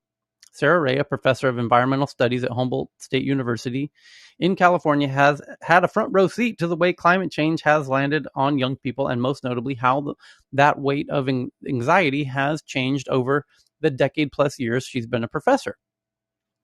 So she wrote the book, A Field Guide to Climate Anxiety, How to Keep Your Cool on a Warming Planet, which came out last year. CNBC is publishing a series of accounts of how climate watchers, leaders, and others are facing the emotional toll of climate change and finding a way through their anxiety, and this is a piece in that series. The following are excerpts of Ray's comments in a telephone interview with CNBC. The new generation is radically different, she says. The existential weight of my students were bringing to me personally and into the classrooms to each other was something I had no tools to deal with. And I was seeing a great impatience with doing the work of classes. Why am I wasting my time in college when this stuff is happening out there?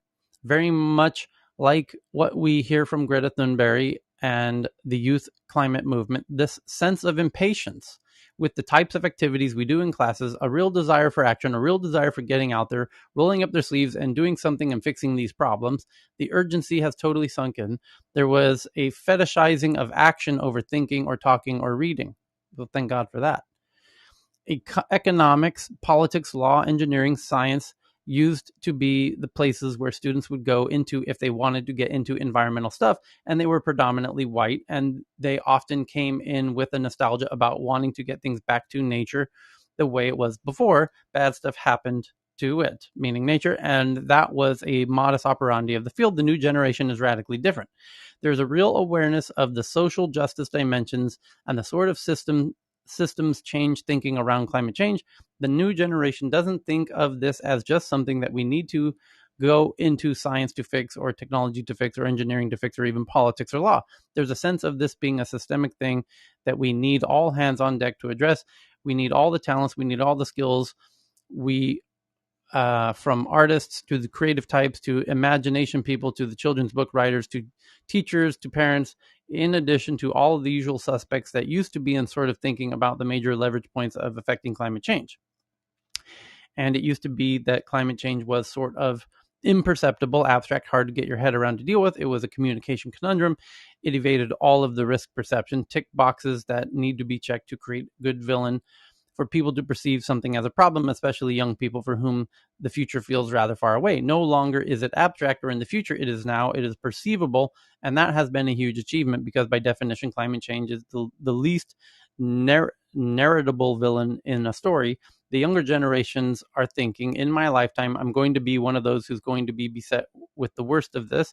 And they know from the IPCC reports and the successful science communication that's come out that the next 10 years is the most important. So they see themselves coming of age, coming into the political and professional scene of their lives, coming into adulthood with the most important effects can happen, the most responsibility and the most urgency upon them. And they won't be flying as much. They will refuse things that my generation takes for granted, like plastic and single-use containers. They will slowly, hopefully, successfully change how infrastructure works, how the transportation works, how they build their families, how they build their homes, how they live on this planet and walk on this earth, etc. Environmentalists have long chosen not to have children as a way to reduce their impact on the planet, but this generation is choosing not to have children because they don't think their children will have a livable future. Okay. So the next one is from Damelaire, who is in the audience, and this one's from The Guardian, that people over 50 want climate crisis addressed, even if it leads to high prices.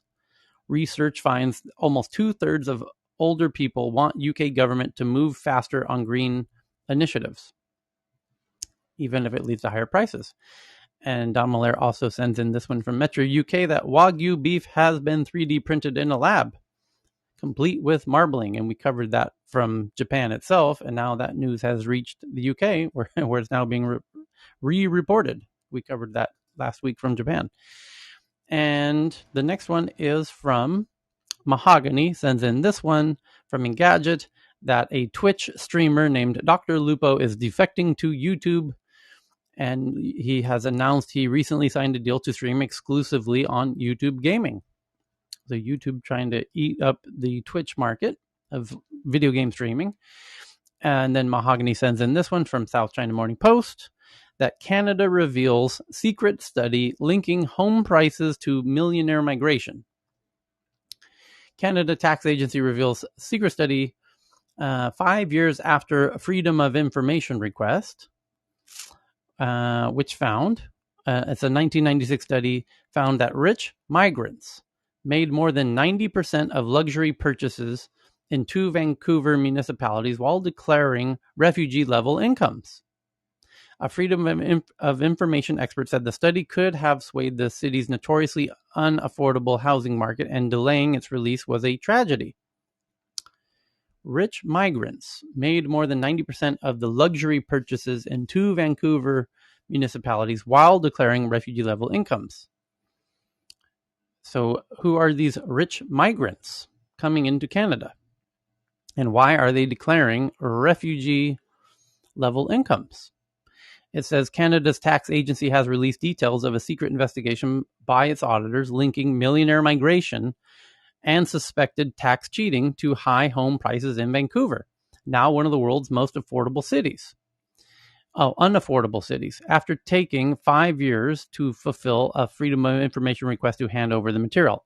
So they had the data, they just couldn't release it because they were waiting on a Freedom of Information request, and now they've got it, and now they can report it.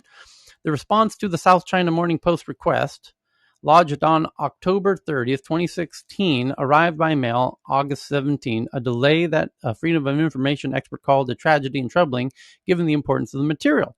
The documents confirm the Canada Revenue Agency knew 25 years ago that wealth migration and foreign money were playing a vast role in Vancouver's luxury housing market, and that government millionaire migration schemes appeared connected to systemic tax abuse, with participants declaring refugee-level incomes. But the process was allowed to continue for decades before the lucrative immigration programs behind the phenomena were halted in recent years for the reasons identified by auditors so long before. The programs were dominated by Hong Kongers and Taiwanese in the 1990s, then mainland Chinese millionaires from about 2001. It was the first time the CRA has acknowledged the existence of the 1996 study, which the Canada Revenue Agency whistleblower said was covered up, then ignored by bosses. The Post first reported on the study in 2016 when parts of it were provided by the retired auditor. This triggered the Access to Information request.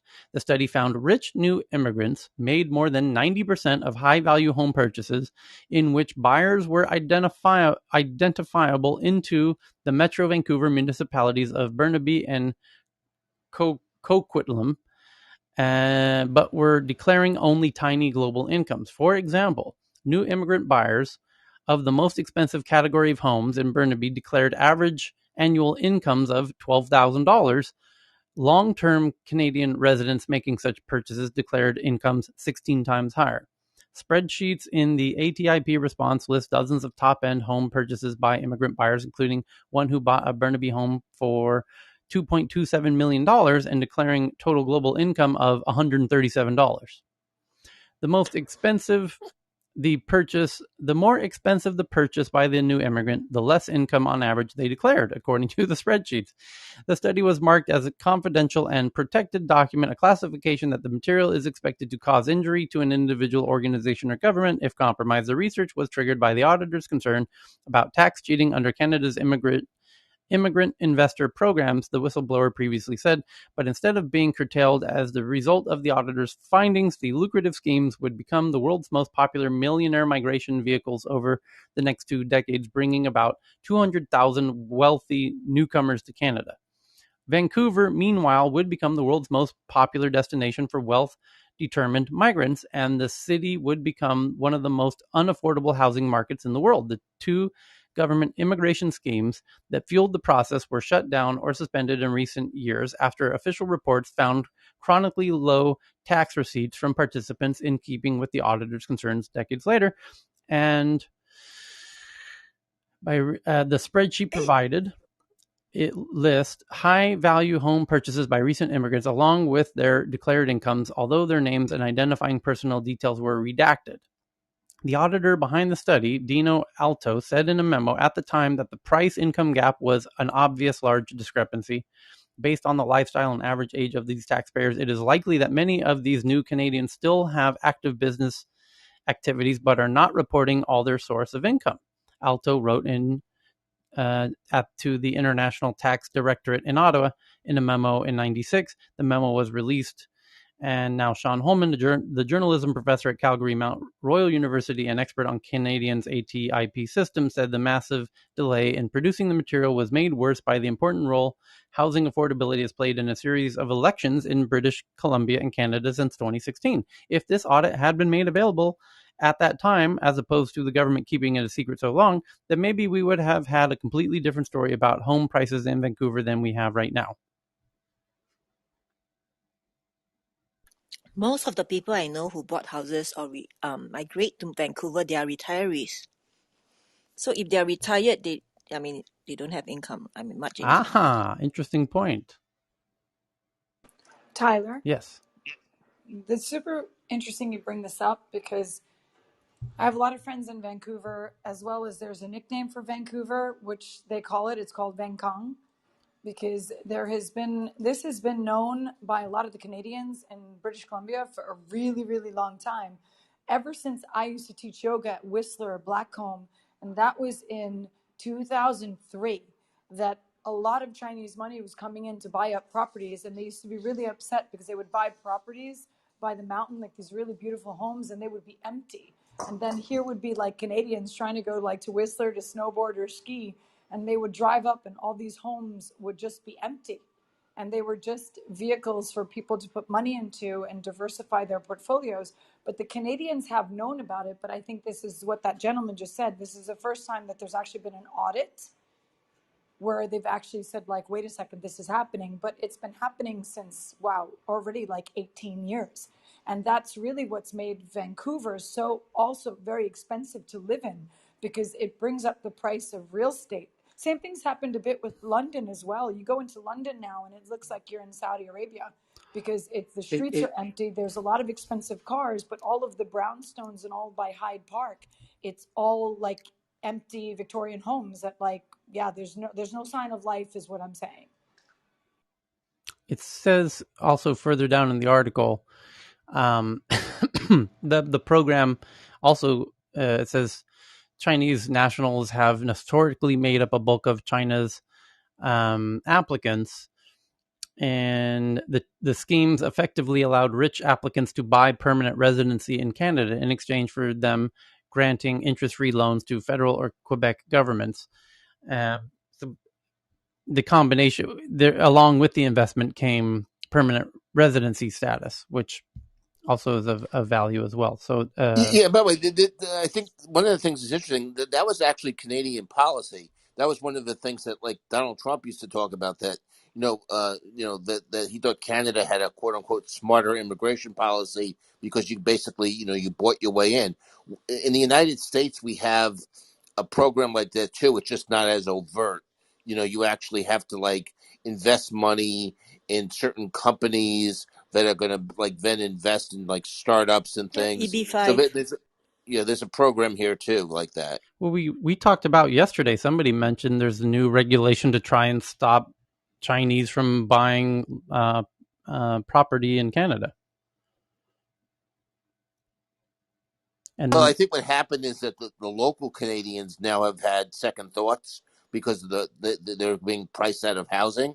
But this was deliberate in Canada at one point. It was a deliberate public policy that said, let's get wealthy people from Hong Kong or wherever they come from, people with money. They prop up the entire system, the ecosystems around them, because they're always focused on education. So there was incentive to bring it. Yep, and that's also why Vancouver is known for very nice Chinese food. Tyler, I think the news article was yesterday in US about the farms. The Chinese are buying up farms. Correct. In the US. That's right. Yeah, Tyler, sorry. I mentioned that yesterday. It was proposed by Trudeau. He says if he gets reelected, he would have a 2-year ban of Chinese buyers of Canadian real estate. Okay, so the next one's from Mahogany from Ars Technica. A teacher with COVID symptoms went maskless, making her class an experiment. Study shows how small slip-ups can fuel an outbreak. And on Friday, the CDC released a report that traced the spread of the Delta variant through California elementary school. It's tempting to make this into a story of gross irresponsibility. A teacher was unvaccinated and read to the class while unmasked. But beyond that, it provides a number of warnings about how our public health system remains under stress as we close in on 2 years since the start of the pandemic. It also reemphasizes how the Delta variant ensures that small errors can easily explode into big problems. And it's entitled "One Bad Apple." What a very clever headline indeed. The school in question was a small one with only a bit over 200 students and 24 staff. It's an elementary school, meaning that its student population is also younger than the cutoff for approved vaccine use. The school did a number of things right, though. Class sizes were kept small, and individual classes were kept in separate rooms, with doors and windows kept open and air filtration equipment installed. There was also a standing policy requiring mask use in place, but not everything was ideal. The CDC notes that 2 of the 24 staff members were unvaccinated. While the vaccinated can clearly transmit the Delta variant, they are likely to be less infectious, and in worst case, they'd be infectious for a shorter period of time. One of the unvaccinated staff members, a teacher, began experiencing congestion and fatigue on May 19th, problems that may ascribe to allergies. The individual went for a test but ran into a systemic problem. It took 2 days for the results of the test to come back. This problem was then compounded by a couple of poor choices. The teacher put too much stock in their self-diagnosis of allergies and continued going to school. And during that time, while reading to class, the teacher removed their mask. On May 23rd, the test results came back and confirmed the teacher was infected. At that point, the school district again responded well, shutting classrooms and starting widespread testing, but by this point, at least 12 of the 22 students in the class were infected. The parents of 2 students in that class declined testing. In the 2 rows of seats that were closest to the teacher, 8 of the 9 students who were tested had infections. For the rest of the class, 28% of the students were infected. For the reasons that are unclear, the infection had spread to a second classroom. No, I think it's pretty clear. The students play together on the playground, you dumbass. The CDC suggests it was likely, though, some informal interactions among students outside the classroom. Oh, wow. What kind of, you got some real genius fucking Nobel winners there that figured that out, huh? 6 cases occurred in the classroom, though, and the students managed to spread the virus to 8 parents and siblings in total. There was also a number of cases in the community diagnosed at the same time. All of the viruses were closely related to the version of the Delta strain that the teacher had, so their relationship to the school outbreak is uncertain. Some real smart brains there figuring out this incredible, difficult puzzle. Still, the CDC notes that the community had a vaccination rate of over 72%, which probably limited the scope of the outbreak. Fortunately, none of the people infected by this outbreak required hospitalization. All this shows how hard it is to get things right, given the infectivity of Delta and its persistence in most communities in the U.S. The school had instituted reasonable policies, although they came up short on mandating all staff to be vaccinated. And those policies were undercut by a series of problems that on the surface aren't entirely unreasonable. So Marin County was the school system there. It's one of the wealthiest places in California for people who don't know. Yeah.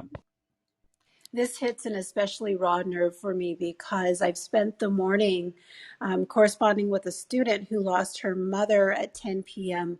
last night in Myanmar and her grandfather the day before to the Delta variant. So it's just, it's really, really frustrating to hear cases like this where, people have chosen to make poor decisions and impact the lives of others. The other aspect, I'll just chime in quickly, is that there are vaccines that are not being used in the U.S. And some of them may be expiring. So it's really high time to consider, the anti-vaccine movement in the U.S., whether it would be a better idea to ship these vaccines over to other parts of the world, which where they are needed and accepted. Yeah, Tyler and Ben, this is something that I think should be talked about so much more. Because the third booster thing is, I think, just a joke, because there's new variants coming up all the time. So I'm just so angry or actually frustrated that there's not more talk about this, that we should stop talking about boosters and ship these vaccines to countries that don't have vaccines right now. It's just it's just such a stupid strategy right now going around, and people talking about to talk about boosters, and even the anti-vax stuff is even stupider. But it's I don't know why people are not, or the media is not talking about this, shipping vaccines across the world and buying vaccines and yeah, I mean, John is really good at talking about this, but I'm just really surprised. Does John have access to the right people who will be able to make decision about this, because I have an idea that they can do to actually help to vaccinate more people in Southeast Asia. Because I think one of the concerns they have is there's no facilities to store the vaccinate the doses. But I was thinking, I actually suggested to someone, but I'm not sure whether she is the right person, because I'm not sure whether she has access to the decision maker. But if they can make a hub at Singapore Airport, inside the airport, the people in Southeast Asia can actually come to Singapore to get vaccinated and turn back and U-turn after the vaccination, because most countries are within 1-2 hour reach. And I think US can send the close to expired vaccine to Singapore within 24 hours. Just to echo on Aslak, the AC, CDC, they are literally discussing data on the third booster possibility today or tomorrow in the US. So we'll know exactly what the clinical data looks like and the decision of the CDC and the FDA on the third booster shot. But the public announcements of vaccinating with a certain segment of the US population with a third shot, as well as others, sort of the full population, has been announced. So I'm curious as to see, number one, what the CDC will decide tomorrow on the recommendation of a third booster shot. But more importantly, I like to see more data on whether 2 shots are decent enough. There are data research coming out showing that the T-cell immunity is actually something that's been overlooked, with the focus had been on neutralizing antibody. So if we have more data showing that there's decent immunity for 2 shots and lasting for an extended period of time, combined whether it's antibody, neutralizing antibody, or T-cell other immediate immunity, then it's even a better argument that we should probably hold off on the third booster shot, and whereas getting some other parts of the world, vaccine shipped to the other parts, because after all, this is really a global problem. No, but We don't Ben, need to the isolate. problem is no. The Tyler, problem John is is in the audience. Hold on. I John just is want in to the say real audience. quick that the problem is the rate of variance coming up. So it doesn't. So because you'll have new variants coming up all the time. There's pools where these variants are just developing because not enough people are vaccinated. So it'll never matter how many boosters you push out. Not even that you were sick at some point, that you have immunity because you were sick, won't matter because there's new variants coming all the time. So that's Yeah, the South. I problem. just wanted to say one thing, because you're saying that, the third booster doesn't make sense. But, the mutations of the virus aren't all causing the spike to mutate, right? They're just causing the transmission of the virus to be speeded up and things like that. So the antigens are still working. So actually it does make sense to have a booster. Like this is kind of misinformation to say that it That's not what doesn't make WHO sense. is saying. Just read No, WHO what they're saying. can But I say, Get with the program. Mark? Israel has clear evidence that the booster's working there. So, for exactly. them. So there are different studies, and it's not true For that a it short doesn't. period, yeah. So Magda, let me just address that just quickly. I don't think it was very clear from my side. No. I'm not saying the third booster does not work. What I'm saying is that there have been research showing that 2 shots might be good enough. I'm just saying we should look at the data to show whether the 2 shots would be sufficient to keep us going for an extended period of time. If not, certainly, I mean, I'm all for third booster for people who are actually able to do it. Now, the question is, where's the science stand? If there's solid data showing that the 2 shots are not enough, as in after 6 months or 8 months, it wanes to the point where the protection is lost, sure, I have absolutely no problem of encouraging And everybody that's to get the exactly third what shot. they found in Israel. They found waning the immunity. The efficacy started dropping after Exactly. 6 months, and so that's why Sure. they're giving boosters. And they've so much evidence in Israel, but they kept dropping the age when you get the booster because it was like it's going to be for the 60-year-olds. The next week it was for the 50s, and then they went to 40s, and now they're doing it even on teenagers. So they're pretty convinced about it. Tyler? We're Yep. looking at tons of boosters. That's the problem. I may. Yeah, I just wanted to share, because the Dutch are really into their analytics and they're really tracking this quite effectively.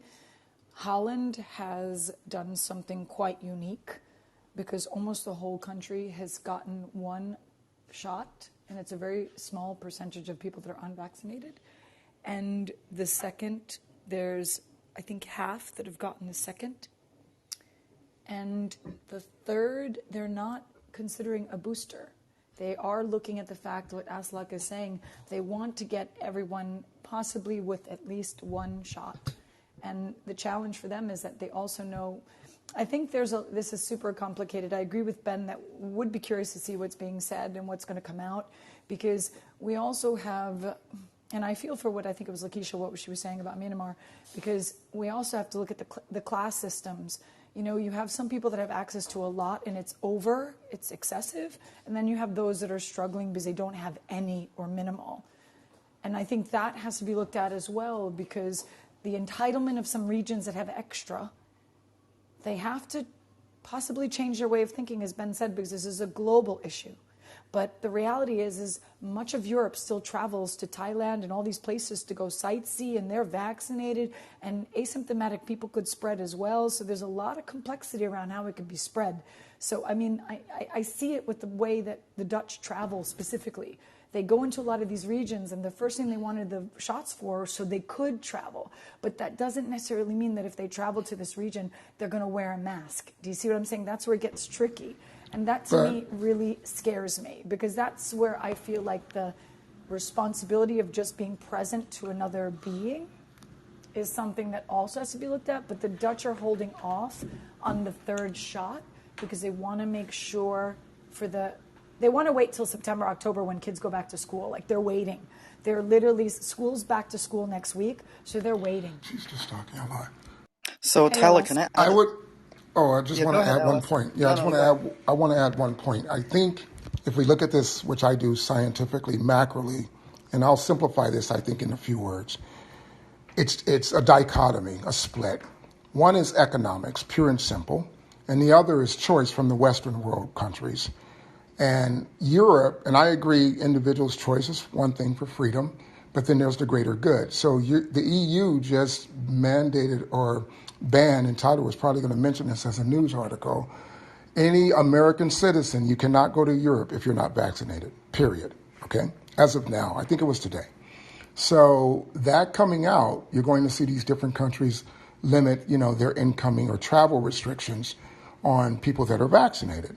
On the other side of the Western world, where people have a choice or they want to decide if they're vaccinated or not, you have that more in the freedom countries. You're also going to have, I think these models of strains and migrants and variants that will keep evolving. And to Ben's point and earlier someone else's point, the variants will continue to increase, but the efficacy can go longer. And then we will need boosters. But then what about the third, 3/4 of the world population that doesn't have the ability to get, transportation and logistics? They couldn't even get, military out of Afghanistan. So what was proposed in the past for the WHO and other organizations were for Pfizer and others to release their patents, which I personally would probably do something like that for a short period of time so these other countries can produce it. And that never went anywhere so that comes back to shareholder value. And does your board of directors agree to that, et cetera? But outside of that, I think, in my opinion, shipping logistically to Pfizer and Moderna won't do it because they have a short window lifespan. And then I think there's another one that's still in trials, the third one that is being utilized in the third world populations like Ethiopia, Africa, Asia, other places, but it doesn't have the same potency or efficacy as Moderna and Pfizer. So there's your economic piece. So we're looking at a triangle of economics, individual choice, and logistics. And then, I think that's the grid that's going on. And I believe that we should more talk about it as much as we can for both sides, because you're right. We can't just ignore the problem, and let things go to waste. I still don't know what happened to, the president's pledge about we were going to ship 2 million vaccines to somewhere. Tyler maybe covered this story 2 months ago, and I haven't heard anything about those countries ever receiving it. So we Tyler, have shipped a lot of vaccines out, by the way. We have. Can I add another point? So we got to get off of COVID though. make it quick. Okay, This isn't the COVID I'll make it room. quick. We're talking about tech headlines. So COVID has nothing to do Yeah. with this room. So just keep it short. So South Africa just had a brand new variant. So I think Aslak's point is valid, is that even if we are protected ourselves really, really well with third or fourth booster shot and assume it's effective, if we don't follow up with quarantine, with a strict travel policy in the US, it still will not help And us, mask. preventing us from getting a new variant. So this is the global pandemic is this. We really need to get most people on the globe vaccinated as soon as possible. And the one point that I want to make is this. If we have 2 shots and it has decent immunity, may not be best. It may still be boosted by the 3rd shot, but it's a balancing test. The balancing test is that how do we allocate limited resources? It's really similar to the point where when we were considering just 1 shot. I think it's in Canada instead of 2 shots, or extending instead of 4 weeks to like 8 or 12 weeks. I think it's very analogous. So that's the one I want to add. Thank you. Okay.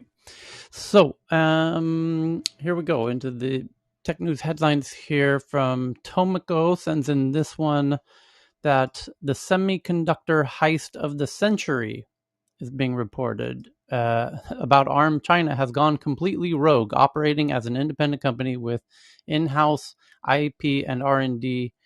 Now it's time for Masayoshi-san's action to make it right in China, is the headline. I guess Masayoshi is a big investor in ARM, yeah? So that story will continue to unfold. So we'll keep watching for headlines about that.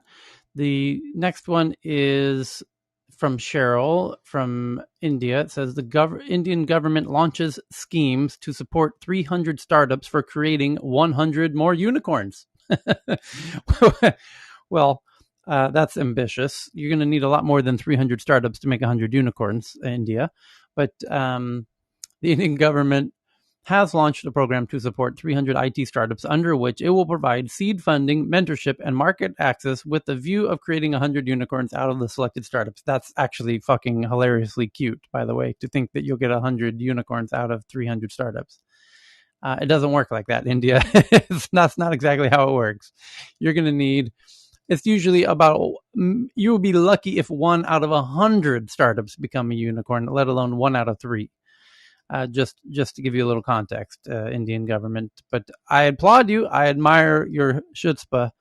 That would be truly amazing. So the next one, that's just comical. The next one is from Joe Williams, who joins us in the audience from MSN, that Fujitsu, who every Japanese person knows Fujitsu. It's still one of the, Japan's big legacy tech companies. Fujitsu says stolen data being sold on the dark web related to customers, and 4 gigabytes of stolen data, and apparently has 70 bids already from a group called Marketo. The next one's from Kevin, who listens from the audience from something called the Washington Times.com, that 68, and the headline reads, 68 years of Russian microwave radiation attacks on Americans with impunity. Some 200 American diplomats, intelligence, and military officers have been harmed, severely disabled, and perhaps even killed by apparent microwaves. This is what's known as Havana syndrome. It says Americans have been targeted and harmed by these attacks in Moscow, Peking, Shanghai, Havana, Vienna, and some American cities, and now even outside the White House. All this raises a major question. Why do U.S. officials who are investigating this matter act like they are unaware of the nature and source of these mysterious attacks? Well, the answer is because we don't know it's from Russia. In fact, more signs recently point to China. So Washington Times, whoever you are, cleverly playing on the Washington Post and the New York Times, that's why. Because I love how they phrase it. Why do they act like they are unaware of the nature and source of the... Because they are unaware. Because more recently signs point to China, not Russia, as you are implying.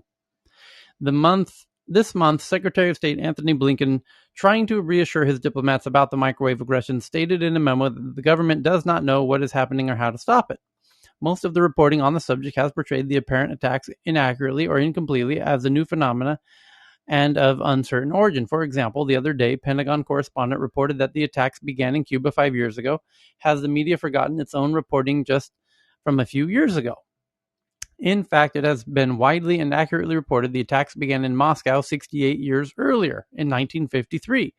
Furthermore, the Russians have privately admitted this, justifying it because they were simply jamming listening devices on the U.S.'s embassy's roof, as the New York Times reported some 45 years ago. As correspondent Bernard Wertzman wrote on in 1976, after 15 years of denial, the Russians have privately admitted to using microwaves to counter the array of listening devices on the U.S. embassy's roof.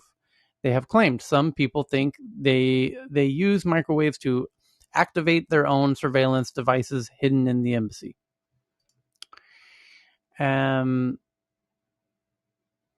So, the ongoing drama of what's really behind the Havana Syndrome. In April 2012, the then Russia Defense Minister announced ominously that Russia's 10-year military procurement plan included weapons based on directed energy and psychotronics, which would be intended to attack the central nervous system. The development of weaponry based on new physics principles, directed energy weapons, geophysical weapons, wave energy weapons, genetic weapons, psychotronic weapons is part of the state arms procurement program for 2011 to 2022. Some government doctors have attributed this so-called Havana Syndrome to psychological causes, including an FBI study leaving many victims feeling abandoned by their own government. It's a very long article indeed. So I will retweet it for your convenience to the Tech News Twitter account. So the next one is from Poppy via Technology Review. This is the real story of the Afghan biometric database abandoned to the Taliban. By capturing 50 pieces of data per person from iris scans and family links to their favorite fruit, a system meant to cut fraud in the Afghan security forces may actually aid the Taliban. As the Taliban swept through Afghanistan in mid-August, declaring the end of 2 decades of war, reports quickly circulated that they had also captured U.S. military biometric devices used to collect data, such as iris scans, fingerprints, and facial images. Some feared that the machines, known as HIIDE, could be used to help identify Afghans who had supported coalition forces, according to experts speaking to MIT Technology Review. However, these devices actually provide only limited access to biometric data, which is held remotely on secure servers. But our reporting shows that there is a greater threat from Afghan government databases containing sensitive personal information that could be used to identify millions of people around the country. MIT Technology Review spoke to 2 individuals familiar with these systems, a U.S.-funded database known as APPS, the Afghan Personal and Pay System, used by both Afghan military and to pay the National Army and police. It is arguably the most sensitive system of its kind in the country, going into extreme levels of details about security personnel and their extended networks. We granted the sources anonymity to protect them against potential reprisals. And this article is very much a deep dive into this issue. I wouldn't be surprised if they looked at the databases and started printing lists and are now headhunting former military personnel. Well, that's concerning. Again, the power and importance of data. So just tweeted that one out. Thank you, Poppy. And this one from NBC News, that thousands of Californians are forced to flee Lake Tahoe as California's Caldor fire rages. The Caldor fire, burning since August 14th, has damaged more than 600 structures and at least 18,000 more under threat as thousands are forced to flee their very valuable Lake Tahoe residences, which might go up like a tinderbox. Afghanistan is weeks to months from economic collapse, experts say, according to NBC News.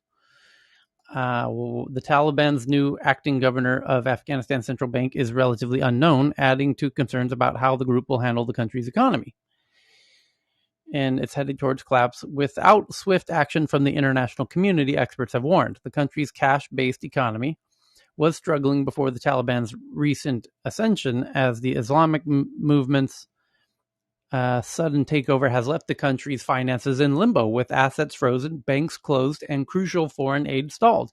There's little faith that the hardline Taliban will be able to turn things around. The Afghanistan Banks Association announced Monday on Facebook that the Taliban had appointed Haji Mohammed Idris as the acting governor of the central bank. The former deputy finance minister said he had never heard of Idris. Not at all, said the former deputy finance minister, who lives in California and works as a lecturer at a community college. This person is someone who served on the Taliban Economic Commission. He was a teacher in a religious school in Pakistan, and that's where he came from. So that's all that we know about this person. And now he's managing the central bank. He probably has no experience at all. The new Taliban-led government has presented no evidence of Idris's experience in finance or banking. The announcement came 2 days after the Taliban's finance ministry declared that all government employees would be paid as before. Afghanistan watchers and financial experts said it is the latest sign that without further intervention from the international community, the country's economy would suffer even more than it had in recent weeks. Shortly after the President Ghani's government fell on August 15th, trading in the Afghani, the country's currency slumped, falling by more than almost 8% against the US dollar.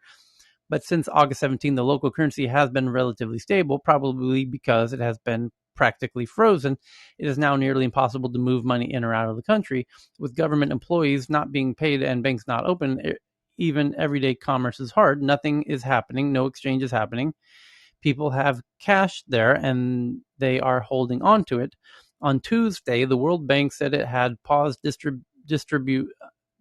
disbursements, giving money for aid and development projects to Afghanistan over instability concerns there. We are deeply concerned about the situation in Afghanistan and the impact on the country's development prospects, especially for women, World Bank spokesperson Marcela Sanchez Bender said in a statement. When asked under what conditions disbursements would resume, she declined to respond. According to the World Bank's website, it previously halted operations in Afghanistan from 1992 to 2002. Since 2002, the World Bank has provided a total of $5.3 billion for development and emergency reconstruction projects. The Afghan economy is almost entirely cash-based. Just 10% of people are believed to have bank accounts. Wow. Furthermore, the economy was largely propped up by foreign aid, according to the World Bank. Recent uncertainties regarding the extent and duration of the international security support and the outcome of any potential peace agreement with the Taliban have further sapped confidence, leading to further reductions in investment and capital flight, the World Bank wrote in April. So the economy could collapse, similar to Lebanon. If China doesn't bail them out, that's the only place they're going to get the money, because a good portion of the World Bank money really comes from the United States, and the politics of American money going over there now is impossible. So it's either going to come from China that will do it, because they'll trade it for access to the natural resources of the country, because there's a lot of rare earth minerals in Afghanistan, or they will collapse. But wouldn't they strategically wait until the collapse starts? And Oh yeah. Oh, okay, right. They might wait, whatever. Yeah, I mean that's true, or not. I mean, depending on, it's yeah. But that's where the only money will come from, is from China, if it comes at all.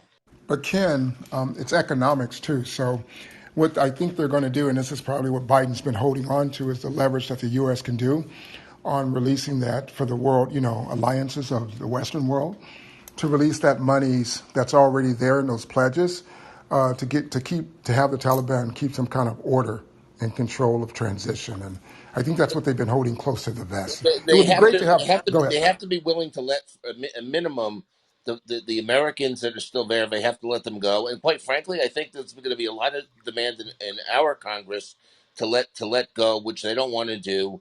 The Afghan people who helped us, and let them leave the country. Without that, Biden's not going to be in a position to do anything to help them, because the politics. He's going to get. It's just not going to happen. I don't Agreed. think the I was just saying agreed, but I'm saying it's a leverage. For you mentioned that China would come in and bail them out. I'm saying the U.S. collectively still has a lot of leverage over the Taliban to kind of make an easement and transition. That's like, let's say, strategy A, okay, or probability A. And probability B, let them collapse and have more chaos. And then maybe China will come in, like Tyler said, and scoop up after, the destruction started. Well, there's another headline, I think I have it coming up shortly, where the Taliban has said precisely that China, our friendly neighbor, is going to be our, sugar daddy, basically. Cancer? Yeah. I think the problem there cannot be solved by just money. I think someone has to take over. Get involved to help them rebuild the country. So money alone will not solve the problem. So here's the headline I was looking for, and there's more than one. One is South China Morning Post says, China, our great neighbor, will help Afghanistan, according to the Taliban. And that's from South China Morning Post. The next one from The Guardian in the UK, China now urges nations to actively guide Taliban government. I guess because they understand it will collapse, just like we just read in the last article, without guidance from the international banking community. They have an unqualified person running the central bank there. It will collapse.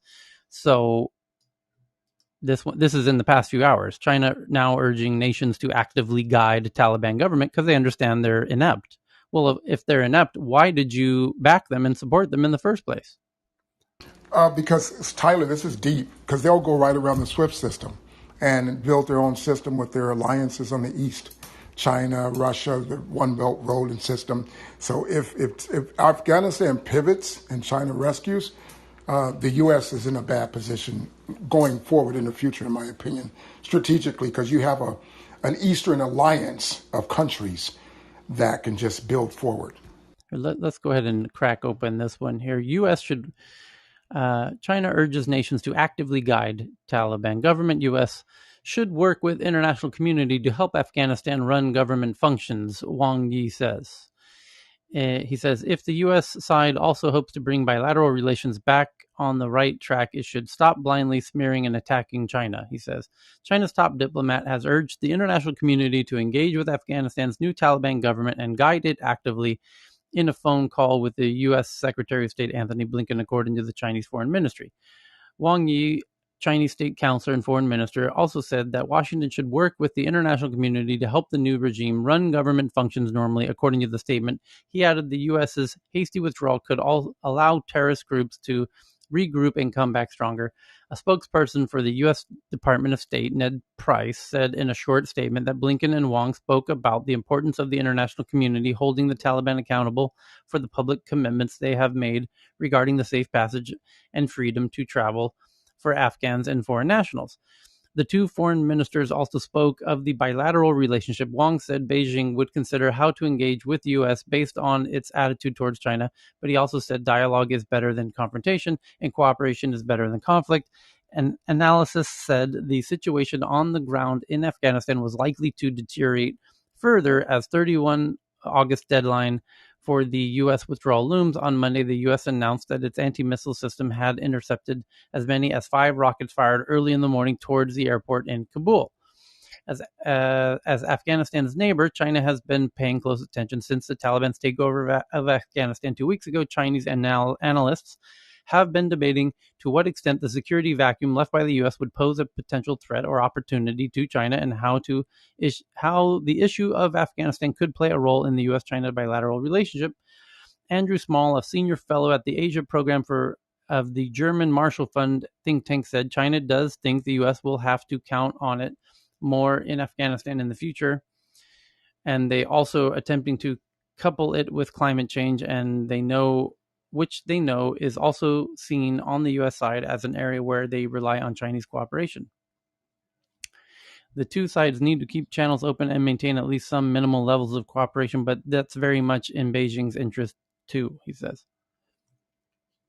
And then here's the last one from the Chinese minister. He says, if the U.S. side also hopes to bring bilateral relations back on the right track. Oh, we covered that. Okay.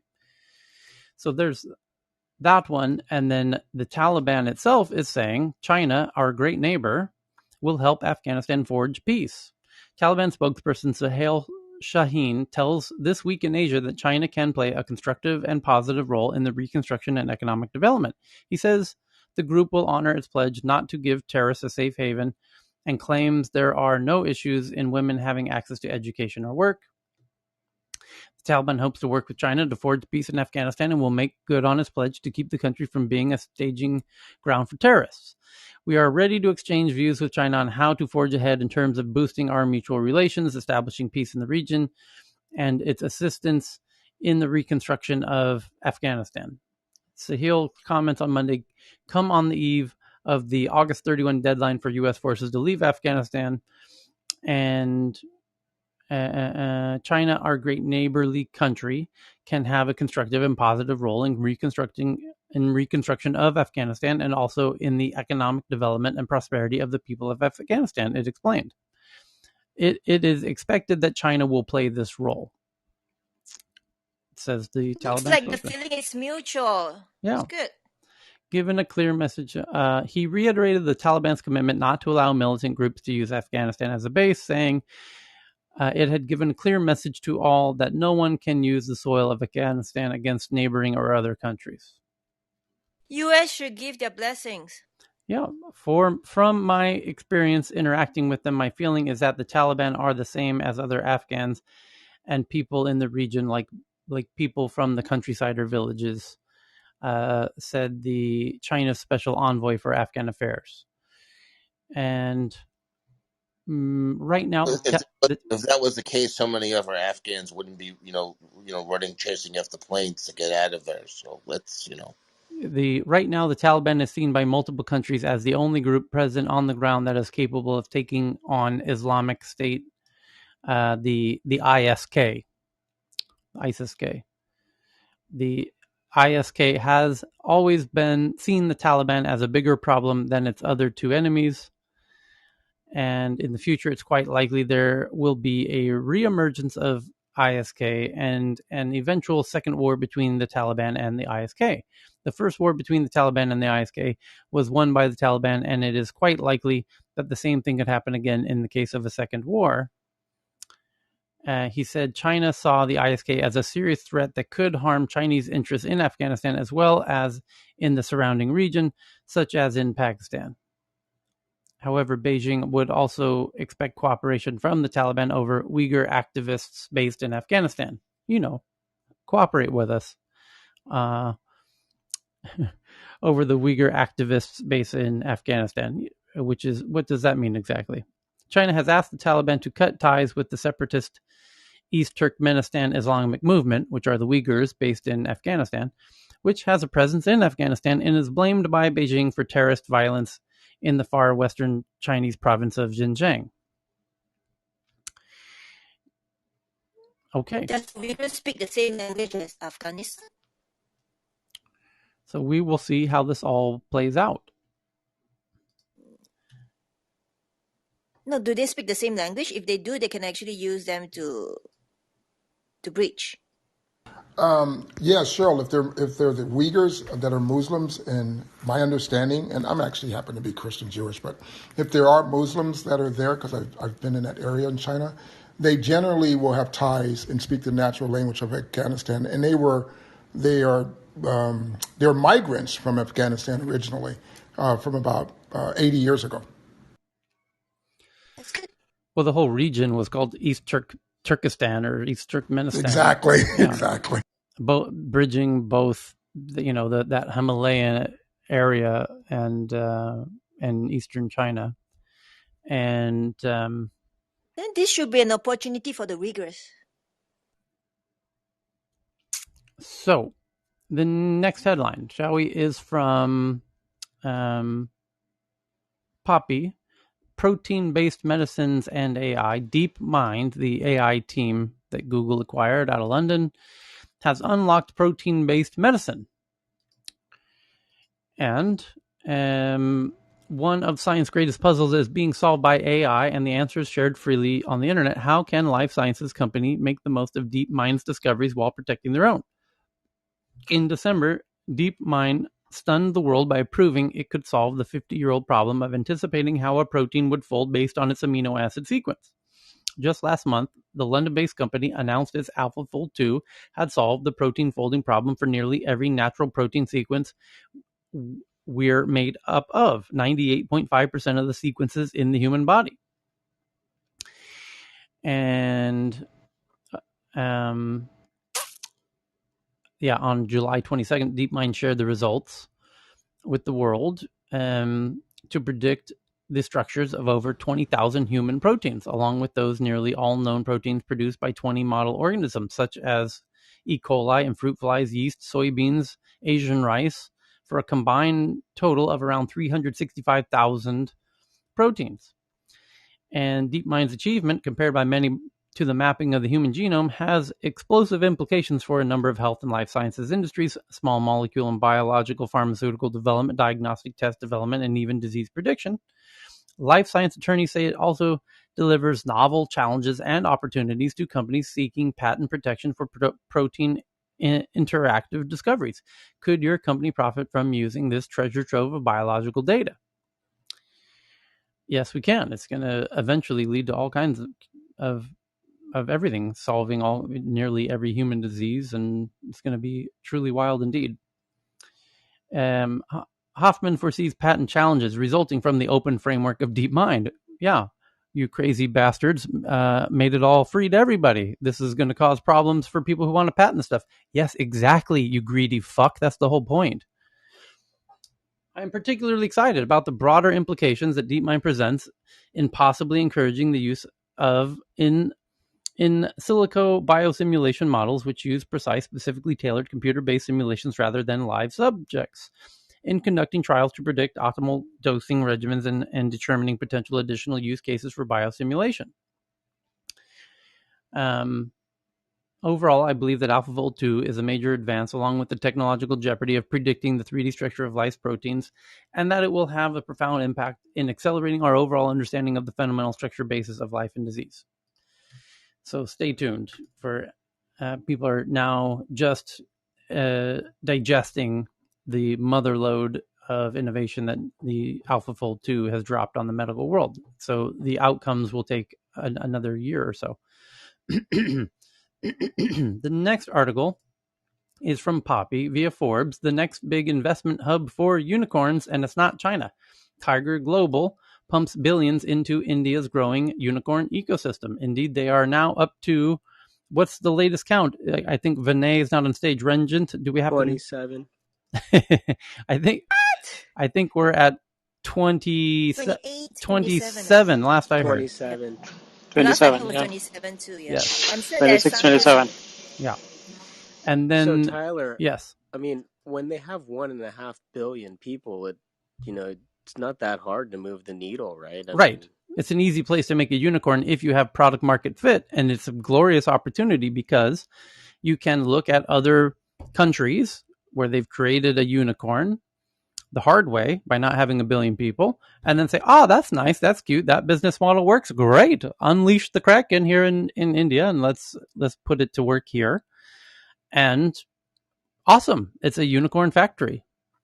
Because India is being overlooked by most entrepreneurs globally, and that's to Indian entrepreneurs' benefit. Which, American entrepreneurs focus on America. Once they cover America, they go into Europe. Generally, Europeans do the opposite. They focus on Europe, and then once they get enough of Europe, they go into the U.S. China's doing its own thing, and India now has the luxury of also doing its own thing. Now that the fintech payment layer is in place to enable the next kind of generation of innovations of e-commerce and whatnot, these things are just popping off left and right. It's truly remarkable. And then some. Yep, and Indian government has just launched a program to support 300 startups. Under the program, they will provide seed fund, mentorship, and market access, hopefully to make 100 unicorns out of those 300. Yeah. Wow. And so that, Tyler, that's what I was thinking, though. If you think about it, this is almost a concept with India. Like in China, there's a state-owned enterprises in the past where the government would get behind, Baidu and other companies that would raise them to a certain status. of unicorn basis. So if India copied that same formula in a certain way, after vetting these startups, they actually could produce a 1 out of 3 ratio given the population. So, yeah, but this article is about Tiger Global. The New York-based investment firm Tiger Global is roaring aloud and investing billions of dollars in the Indian startup ecosystem. Its targets, unicorns, companies with at least $1 billion valuation, and it has aggressively passed checks to Indian startups in the first half of 2021, surpassing venture capital firm Sequoia as the company with the most significant number of investments in Indian unicorn companies. I will call them unicorn machine due to the sheer number of Tiger Global funded startups acquiring the unicorn status in India. Tyler Ranjit here. Answering Chris' question, creating a unicorn in a 1 billion plus population, it was not possible because of mostly related to the infrastructure problems. If you see the latest IPOs happen like Zomato and others, they particularly pointed out the main reason why we could grow this much is because of Geo, because they really disrupted the mobile and made internet so cheap. If you look back before, I think in 2010, 2014, there were only hardly 4 or 5 unicorns at that time, and everybody was looking up to Flipkart. That was the only big name we had at that time. But look at now, this year we have 26, 27 already. So the infrastructure was the one which we needed. And one happened because of Geo, and the other was payments, UPI, Aadhaar, all work together to make this happen. Yeah. Thank you. So, and that's exactly what I was saying earlier. You're going to see an ecosystem where Tyler, VC, venture capital, Tiger Global, the money will follow that trend of where they're busting out these unicorns because they have the infrastructure in place, like I believe Rajesh said. Yeah. So, somebody just joined us on stage. It looked like they were from India. Alesh. Yeah, hi Tyler. Yeah. I think as Ranjit mentioned, there is a huge ecosystem that is developing in India. In the last 7 years since the new government has taken charge, we have seen huge amount of innovations proliferating in various domains. There is a NASSCOM, that is IT governing body within India, which has a target of around 10,000 startups to be nurtured, and they are working on that. Reliance Jio, that Ranjit mentioned, has a target to nurture 10,000 startups under its own umbrella. They're also going to invest around 10,000 crore, that is close to $1.5 billion. Apart from that, there are many other domain specific biotech and medical devices. That's something that I know probably for some time. They also are actually taking shape. So broadly speaking, now Indian ecosystem is now taking great leap and great progress. We already have around 26 unicorns this time, and we're expecting at least one per week, so to say, in the current financial year. And next year we'll have largest of all this particular IPOs from Ola, that has just brought out Ola electric scooter. So India and Indian ecosystem would certainly grow with the startups in the days to come. There is also another point to be shared, is that by 2024 or 2025, there is a estimate that startup ecosystem would bring in almost $1 trillion of GDP, $1 trillion of GDP with at least 500 unicorns. Yeah. So thank you for that. So the next one is 750,000 households could face eviction in the next 4 months, says Goldman Sachs. According to Fortune.com, the investment form in a report. Oh my God.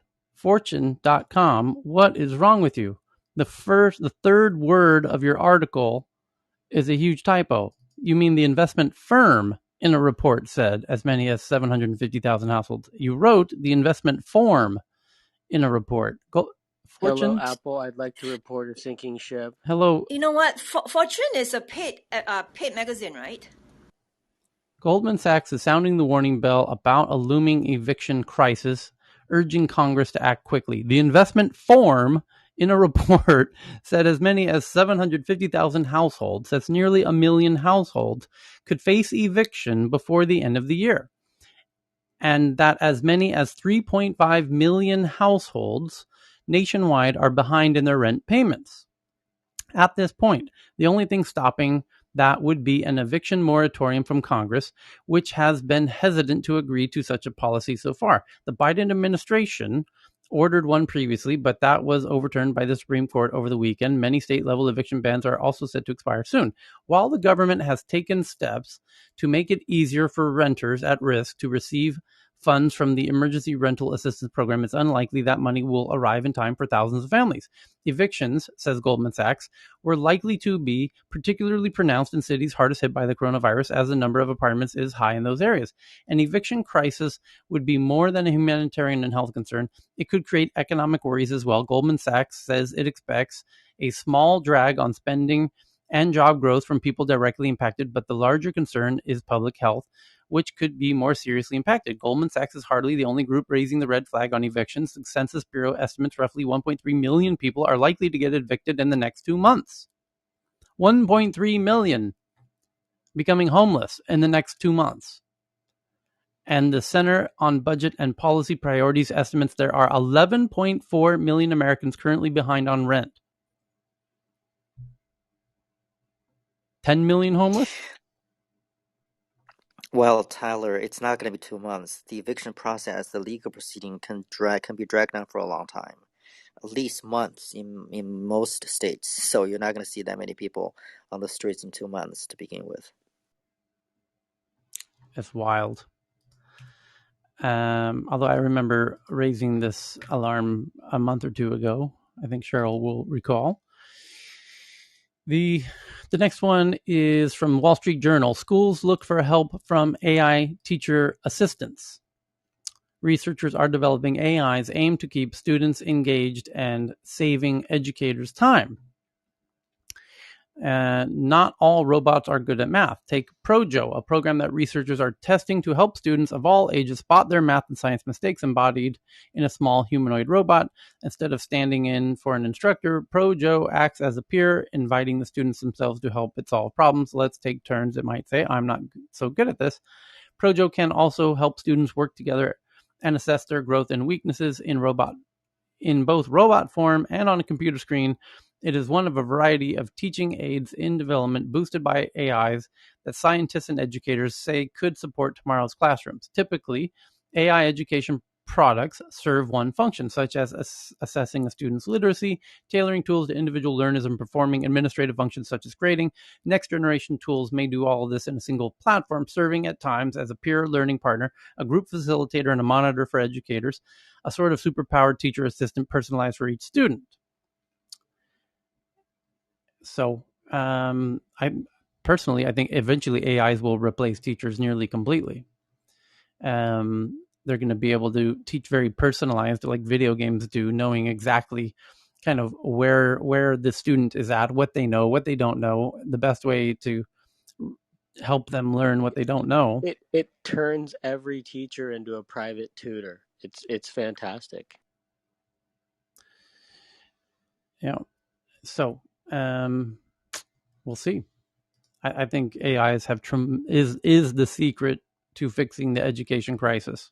Having been a teacher myself in the LA Unified School District, our schools, in the case of LA Unified School District, in the kind of bottom half of you have a 50% graduation rate in the LA Unified School District. The schools I taught at have a near 0% graduation rate, but they have a very high incarceration rate, and they have a high percentage of students walking around with monitoring bracelets on and pending court trials and whatnot.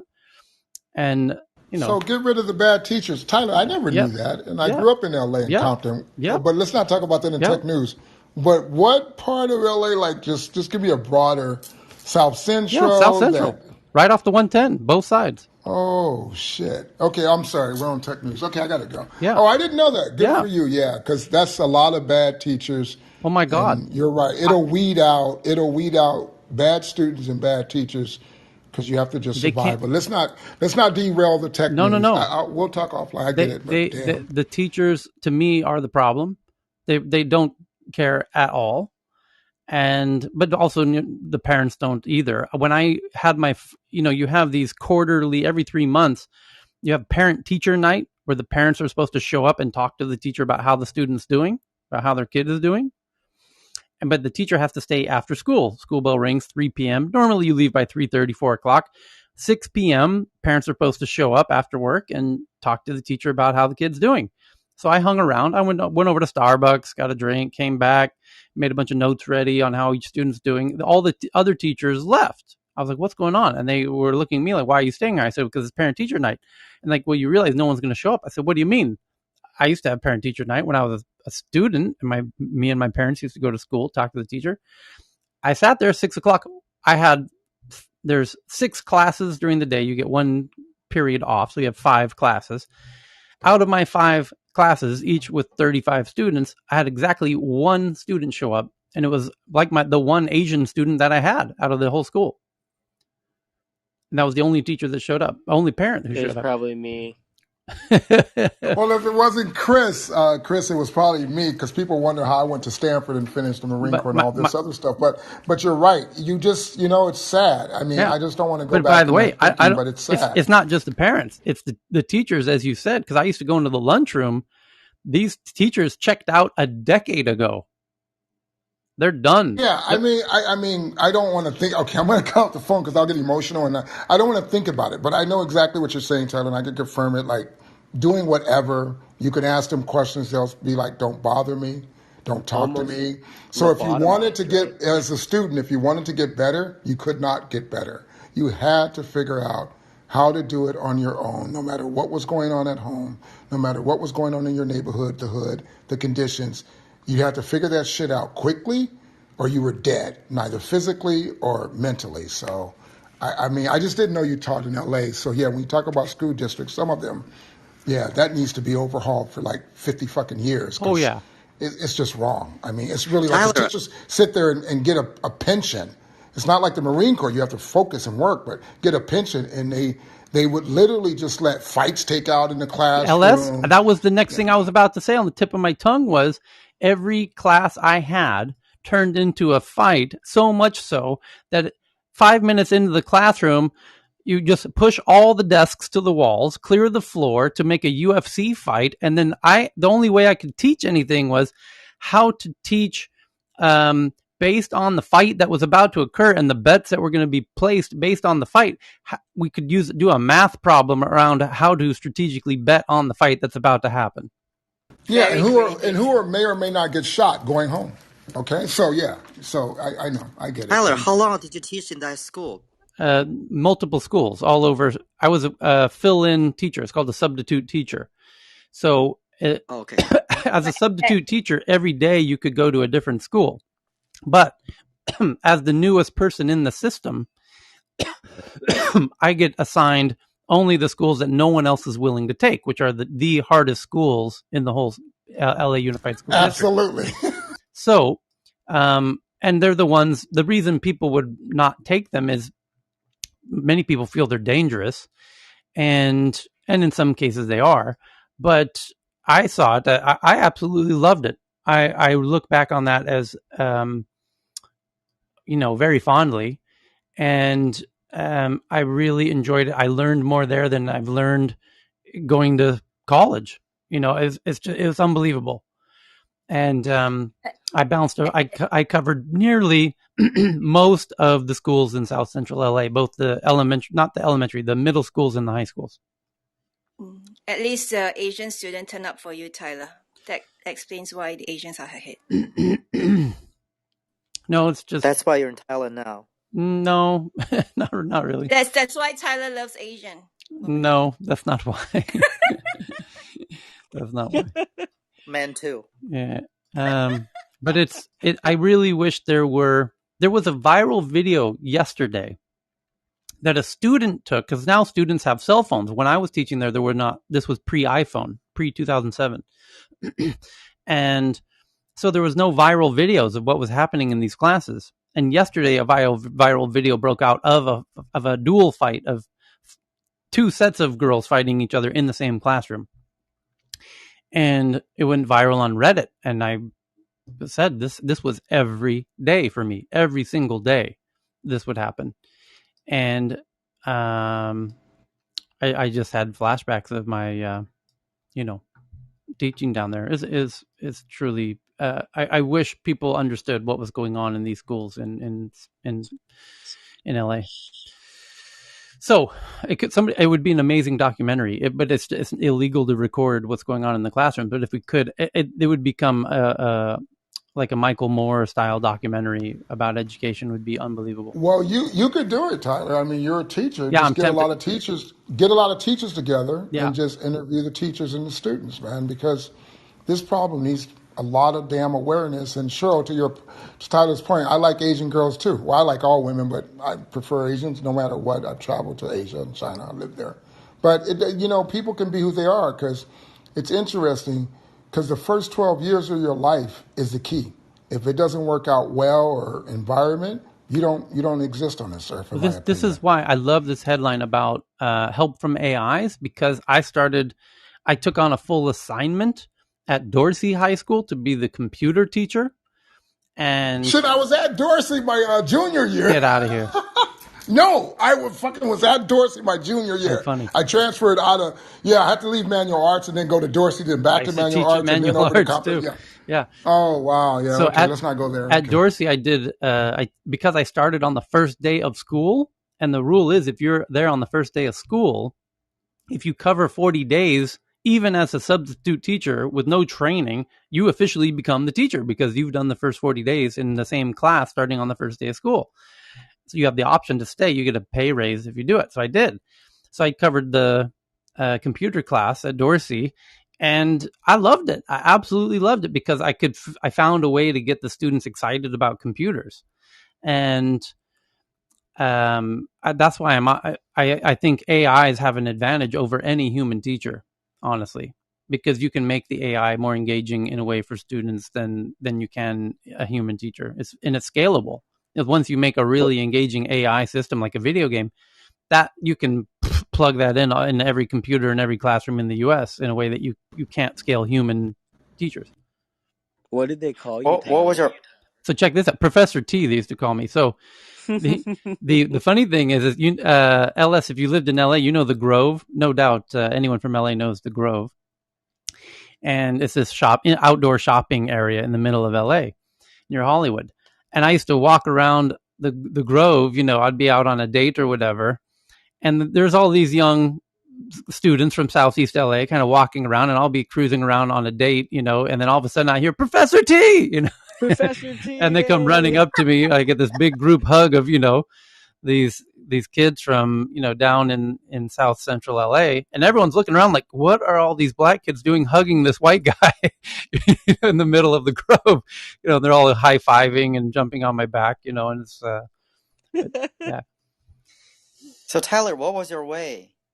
Just the first day of class was okay. If I can interject for Tyler's point, I'm gonna speak for him, Ben. That was you, Ben. He was just a good fucking teacher, and he cared. And that's all it matters. I mean, a lot of them just didn't. They don't care. There's no system. There's no formula. There's no method. They just have to care about these kids that grew up in a fucking hood. Excuse my language, because I'm getting emotional. And they're like looking. A lot of them will come in and look at us like roaches or ants or a bug.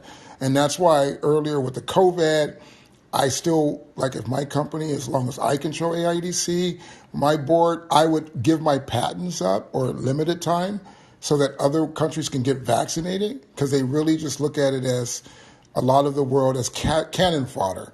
You're disposable. We have 7 billion people on this planet. We have enough technology to change this world, and we're still focused only on consumerism. I'm not, but only that. And so you just got to care, because you can't take it with you. So I don't know what's wrong with people. When they die, you can't take any of it. So, but a lot of them, in my point, didn't care. They just don't care. They really don't care. They really don't. You can ask them in their off time. I used to do that. Walk up to a teacher, lunch, her lunch, my lunch. Can I see you after school? No. Black, white, whatever color. Can I do this? No.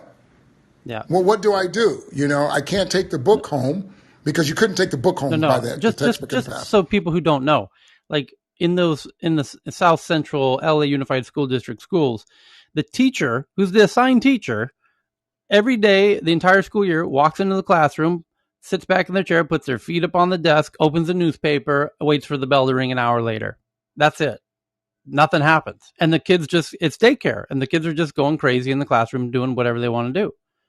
This public school? Tyler, can I just echo that? Tyler, in better schools, if you will, in the alpha neighborhoods, you know what I've noticed, at least in Northern California, there is something similar happening.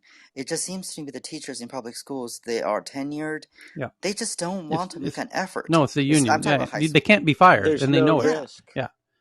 Yeah. And if they actually literally do anything, if they do anything bad, the unions will basically put them in a timeout room and get paid the entire year while they wait for that case. Let me just tell you this. I went to one of the boards meeting regarding COVID remote learning, and there was a teacher representative that said the board is asking the teachers to modify, the certain teaching way, just like the other private schools. And guess what the union rep said? Well, no, we don't want to do that because we don't have to. And the board says, well, school XYZ did that. Well, that's a private school. There's no choice. They have to do it. We don't have to do it. Therefore, we're not going to do it. And that was a speech that was recorded in the school board meeting. It was just amazing to hear that as an audience member. But, I'm saying that is because I think that there's a sort of common thing. And Tyler, you were not a sort of a full-time teacher. You were a sub-teacher. I don't know whether you have any thoughts on this, but, you lived in Europe and now Asia. My point was I did become a full-time teacher when I took the computer class assignment at Dorsey. That's even better. My understanding is that the math level taught in Europe and Asia and Africa, I heard, they're always ahead of the U.S. level. Why couldn't we have a faster pace of math teaching in public schools? Matching the level of teaching in Europe, Asia, or Africa for that matter, in terms of math. Ben, because you can't. I'm sorry, and we don't want to derail this because it's a union. I mean. Statistically, mathematically, I was way ahead of everything. And when I'm blessed, my son, 17, he's a 4.6, all AP classes, calculus, and we'll probably, I think MIT is looking at him. But if you have a student that's way ahead, you didn't have where you could separate them out unless the teacher was good to say somehow this kid gets it. So they teach the mean, and they like Tyler said already, they put their feet on the desk. It's a union. They get their paycheck, and they don't teach a student to be better. And if they spend too much time, Ben, quickly, and then I'm done with this, and I'll let Tyler move on, then the parents, this is sad, of the students who aren't fucking doing anything but fighting in class will then argue against the teacher for spending too much time with the students that's doing good. If this is still happening in U.S. now, I think U.S. has a very serious No, it's happening today. Worse. Yeah, correct. It's happening today. So if a teacher took a time out and spent time with a student who was good or gifted or whatever you want to call it, the parents of the dumber students will go against that parent in the school. And so the teacher is smart. They won't do it. And it's by design out, for those in overseas, it's by design. It's so that we, if you want to know why we're having a challenge with the vaccine, aside from conspiracy theories, it's just really that we're not good with math. We ask anyone on the street, what's bigger, 1/2 or 1/3? And it's gonna be the McDonald's burger, remember? It's gonna be a toss up. Yeah, but it's a serious issue. We're talking about kids here, and when they're teenagers, that's the best time for them to learn, to absorb, and they're just sort of wasted. It really bothers me. I have volunteered in schools before, and I agree with Tyler. It's fascinating. It's an absolutely wonderful job. I mean, it's really rewarding. But knowing the whole system, even in the good school district, and that's what's been happening, it just boggles my mind. I'm sorry, I'm not understanding this, and this is really hurting a lot of people. I really think computers is the key because I was able to get them to engage and learn, and we used the only app we had on the whole computer was Microsoft Office. So we had Excel. So the first thing was to show them how to color in the squares and draw something. And that was the first day of class, draw something using Excel with the colors in the paint bucket, in the cells. and they draw something and like fantastic, and then move the column widths, to change the size of the cells. And then they had to give themselves a score. They could grade themselves, right? So I go around the room. All right, what do you give yourself on, from 0 to 100, 100, 90s an A and 80s a B and and they would give themselves a score. I said, great. Now put that number down in, column A1. We'll give your score for today.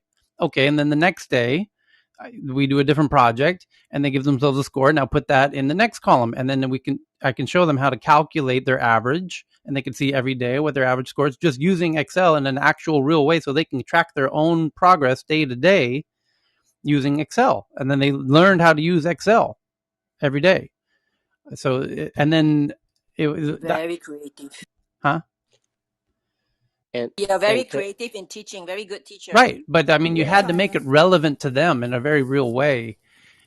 And then they got And Tyler, they would probably do, see, you get me talking, we should do an interview, but they would probably do red and blue, Crips and Bloods, right? So which one's going to win? No, but the Crips or the Bloods? So I'm just being in the kid's mind. It only took a few days of that for them to be like, oh, shit, this Excel thing's pretty cool. And I was like, yeah. Well, no, because then they're going to crack it. Then they're going to take it home and figure out how does this work? How does this actually work? Yeah. If you let them use Excel to do the summation, they will not use their brain. They can't calculate anyway. No, it was all good. You don't need to calculate. Will they use their brain to calculate first?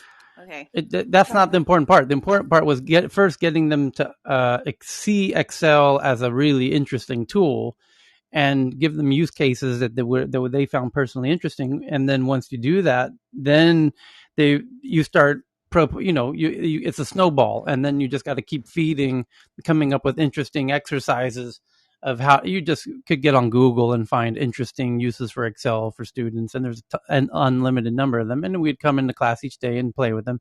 And then they're learning all the new functions in Excel. You start out with sum, and then I think computer literacy, very important. Yeah. And average. And then, but there's dozens of really interesting functions in Excel from a kid perspective, and then they start realizing it's not just a sheet of squares, it's all of these functions underneath, So anyway, Tyler, there is a part of this that's really super amazing. For the past, when I was in the U.S., I used to volunteer at Barnard College with an organization called Expanding Your Horizon, which is a STEM conference. And it's based on a 45-year legacy of like women who wanted to actually really rewrite the narrative of girls in STEM, right? And it's super fascinating because I used to be a volunteer for 5 years. I used to teach Excel and database.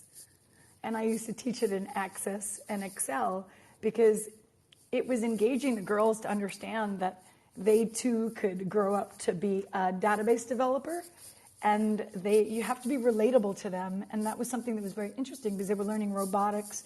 And these were middle school aged girls of predominantly BIPOC from under-resourced communities, and they would come down and we would provide them a week, it would be a Saturday and Sunday, and they would come down and we would provide them these really fun STEM type content experiences. And then we'd also share with them a little bit later what the careers could be like. We get them really excited. And I think the unique part about that is for you to be a role model to relate to their level. And in some ways, you got to be a bit of a kid yourself, because you have to be able to community build with them. And they have to be able to trust you. And when you give them that feeling and you go there with them and sit next to them, it's such a rewarding feeling to see that, because then you sit next to them and you're like, hey, let's solve this together. And, what could you do? And a lot of the times what I used to do is not give them the answers and act like I didn't know the answer. And when I acted like I didn't know the answer, they wanted to help me. And they were way smarter than they ever give themselves credit for when the beginning of the class or the session began. And by the end of it, they're like telling their moms and they're sharing it. And I did that for 5 years. Every year we had the conference. And it was super fascinating. But also it goes back to like, we need more programs that are funded like this. And that I think is also the challenge. Everyone starts, the biggest funds that get stuck are these funds. These are the funds that get shafted. These funds here are the ones that when they're cutting budget money, they cut from these funds. And that's what makes me so angry and so frustrated, because it takes away the possibility of them having an opportunity. to have that positive STEM experience that creates community and it creates that engagement for them. And I'm specifically speaking for the girls, because in the tech space, math, science, and engineering, there is not a lot of girls in this space. There's not a lot of women in this space. Because only in United States. Yeah, exactly, Cheryl. Cheryl's absolutely correct. In the US, it's so not so nice. But when you go to Asia, you go to Russia, you go to Turkey, you see that girls could be engineers. In the United States, it's got this really weird home economics that women need to sort of wait to get married for a man to take care of them. And it's so embedded in the deep culture of how their parents might have been raised that now girls are like actually opening up their eyes because they're seeing women that are role models in big companies like, Microsoft or Google or, these startups, and they're doing cool and fun stuff. And Cheryl's hit the nail on the head. You don't see a lot of this when you go to other parts of the world, especially one of my favorite areas, Tyler's as well, Scandinavia, which is one of the reasons why I've had such a passion for Scandinavia since I was a little girl, because I was always impressed and so stalking in the background. What made Norway and Sweden different? What made that region different that so many women were involved in roles like this? It had me so curious. And that is what inspired me to keep on going into this space. But to Chris's point about mathematics, I went up to calculus, pre-calculus in high school, but it was because I liked solving complex problems.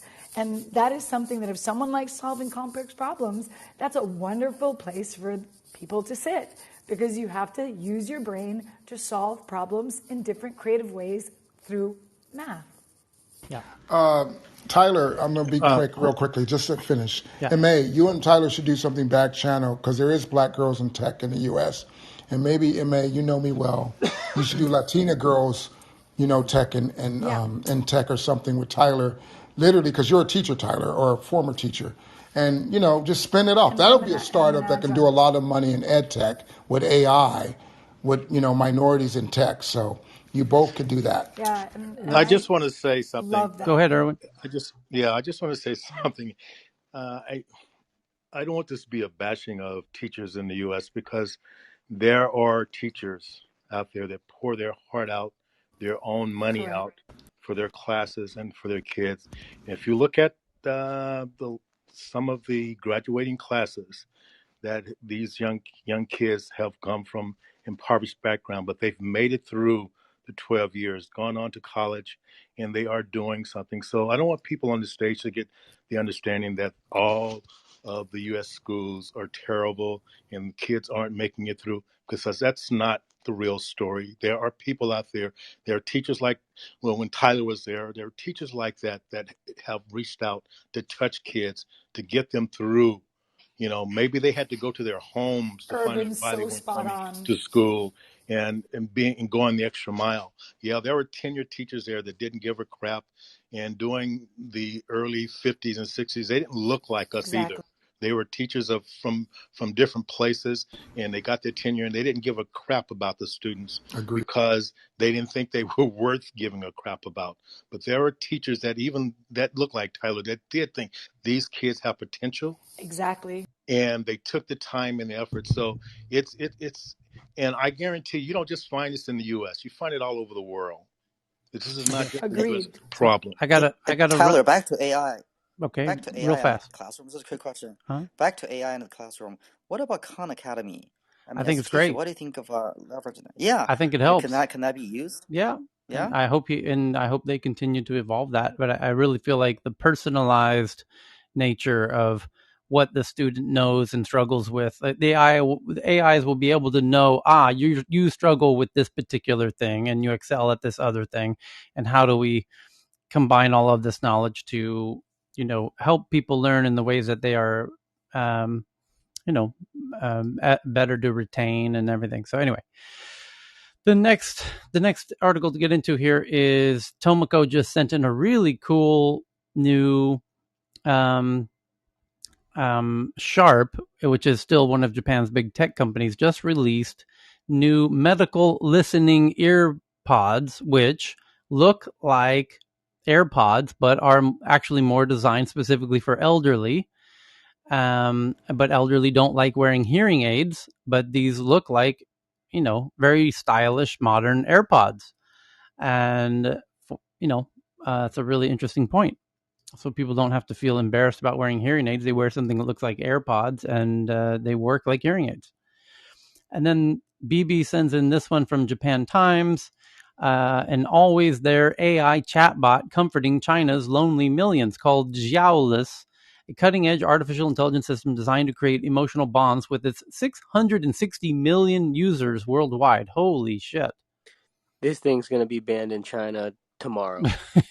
It says, after a painful breakup from a cheating ex, Beijing-based human resources manager Melissa was introduced to someone new by her friend last year, which is an AI companion. And 660 million users. Oh my goodness. Holy cow. That's a lot of users. Is it That's similar a lot of to babies not being made. Jean-Francois Lia? Yeah. Similar, right? Yes. So I just tweeted it out. BB found this one from Japan Times. And you can see it on the Tech News Twitter account at TNATW. I just tweeted it. Cheryl sends in this one from CNBC that Britain's economy is already seeing rapid change due to climate change. Climate change could spark major shifts in British produce in the coming decades as the country attempts to avoid catastrophic environmental fallout. And the next one is from Poppy, that Tesla's Elon Musk pledges to expedite service center openings. So more locations to fix more cars. And the next one is from Tech Radar. Russian cosmonauts find new cracks in the International Space Station module.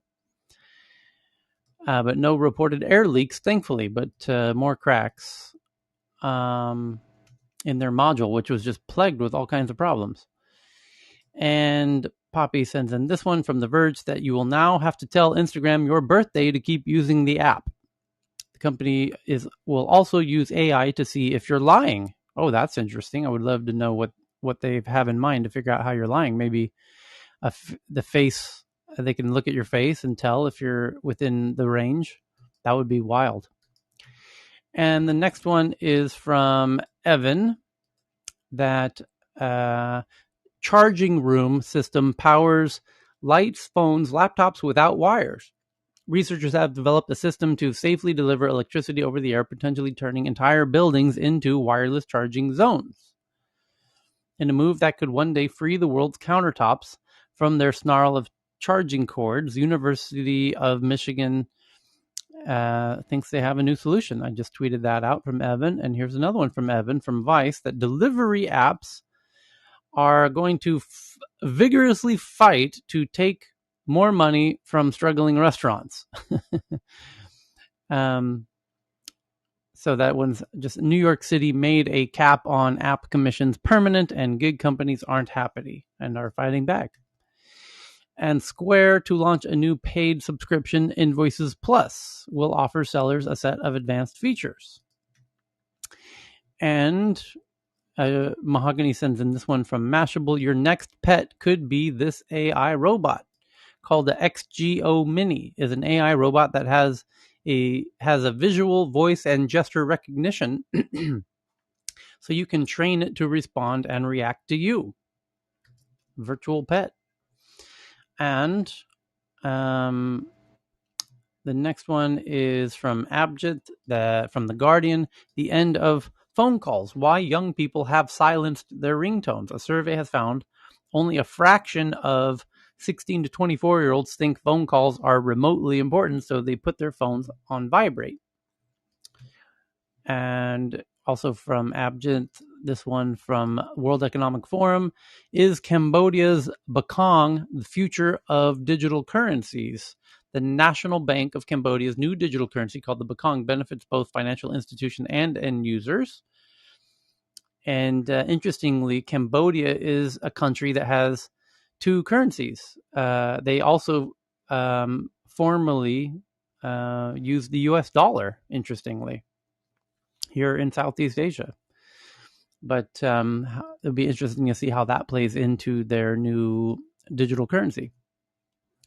And the Taliban calls China the great neighbor who will help Afghanistan, and we covered that, and that's from South China Morning Post from Professor Asif. Thank you.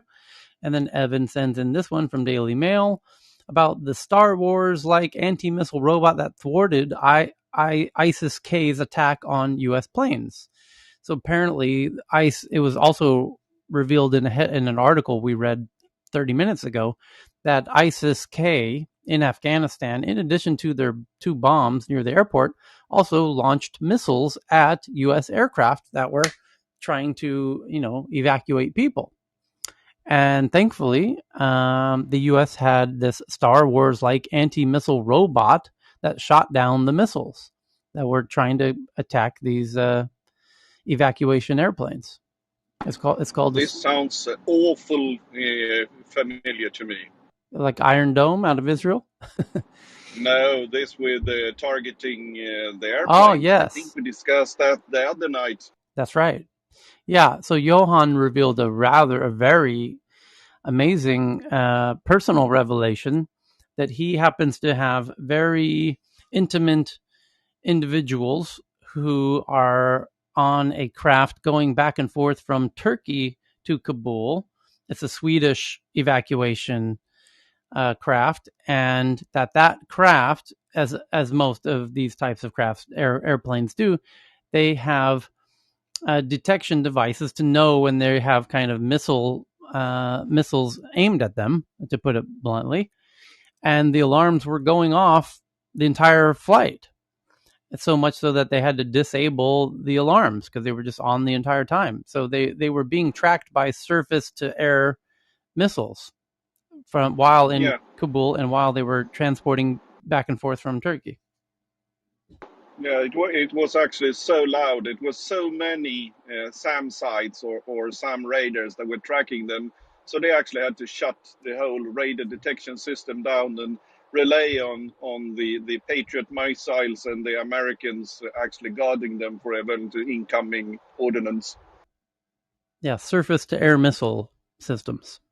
So it's able to detect when there's a surface-to-air missile lock on your airplane, and they were going off round, And so this, the fact that ISIS-K has now been announced, published, that ISIS-K was launching missiles at the planes leaving the Kabul airport, and the reason that those missiles were unsuccessful was because of this Star Wars-like robot called the R2-D2, is what troops call it.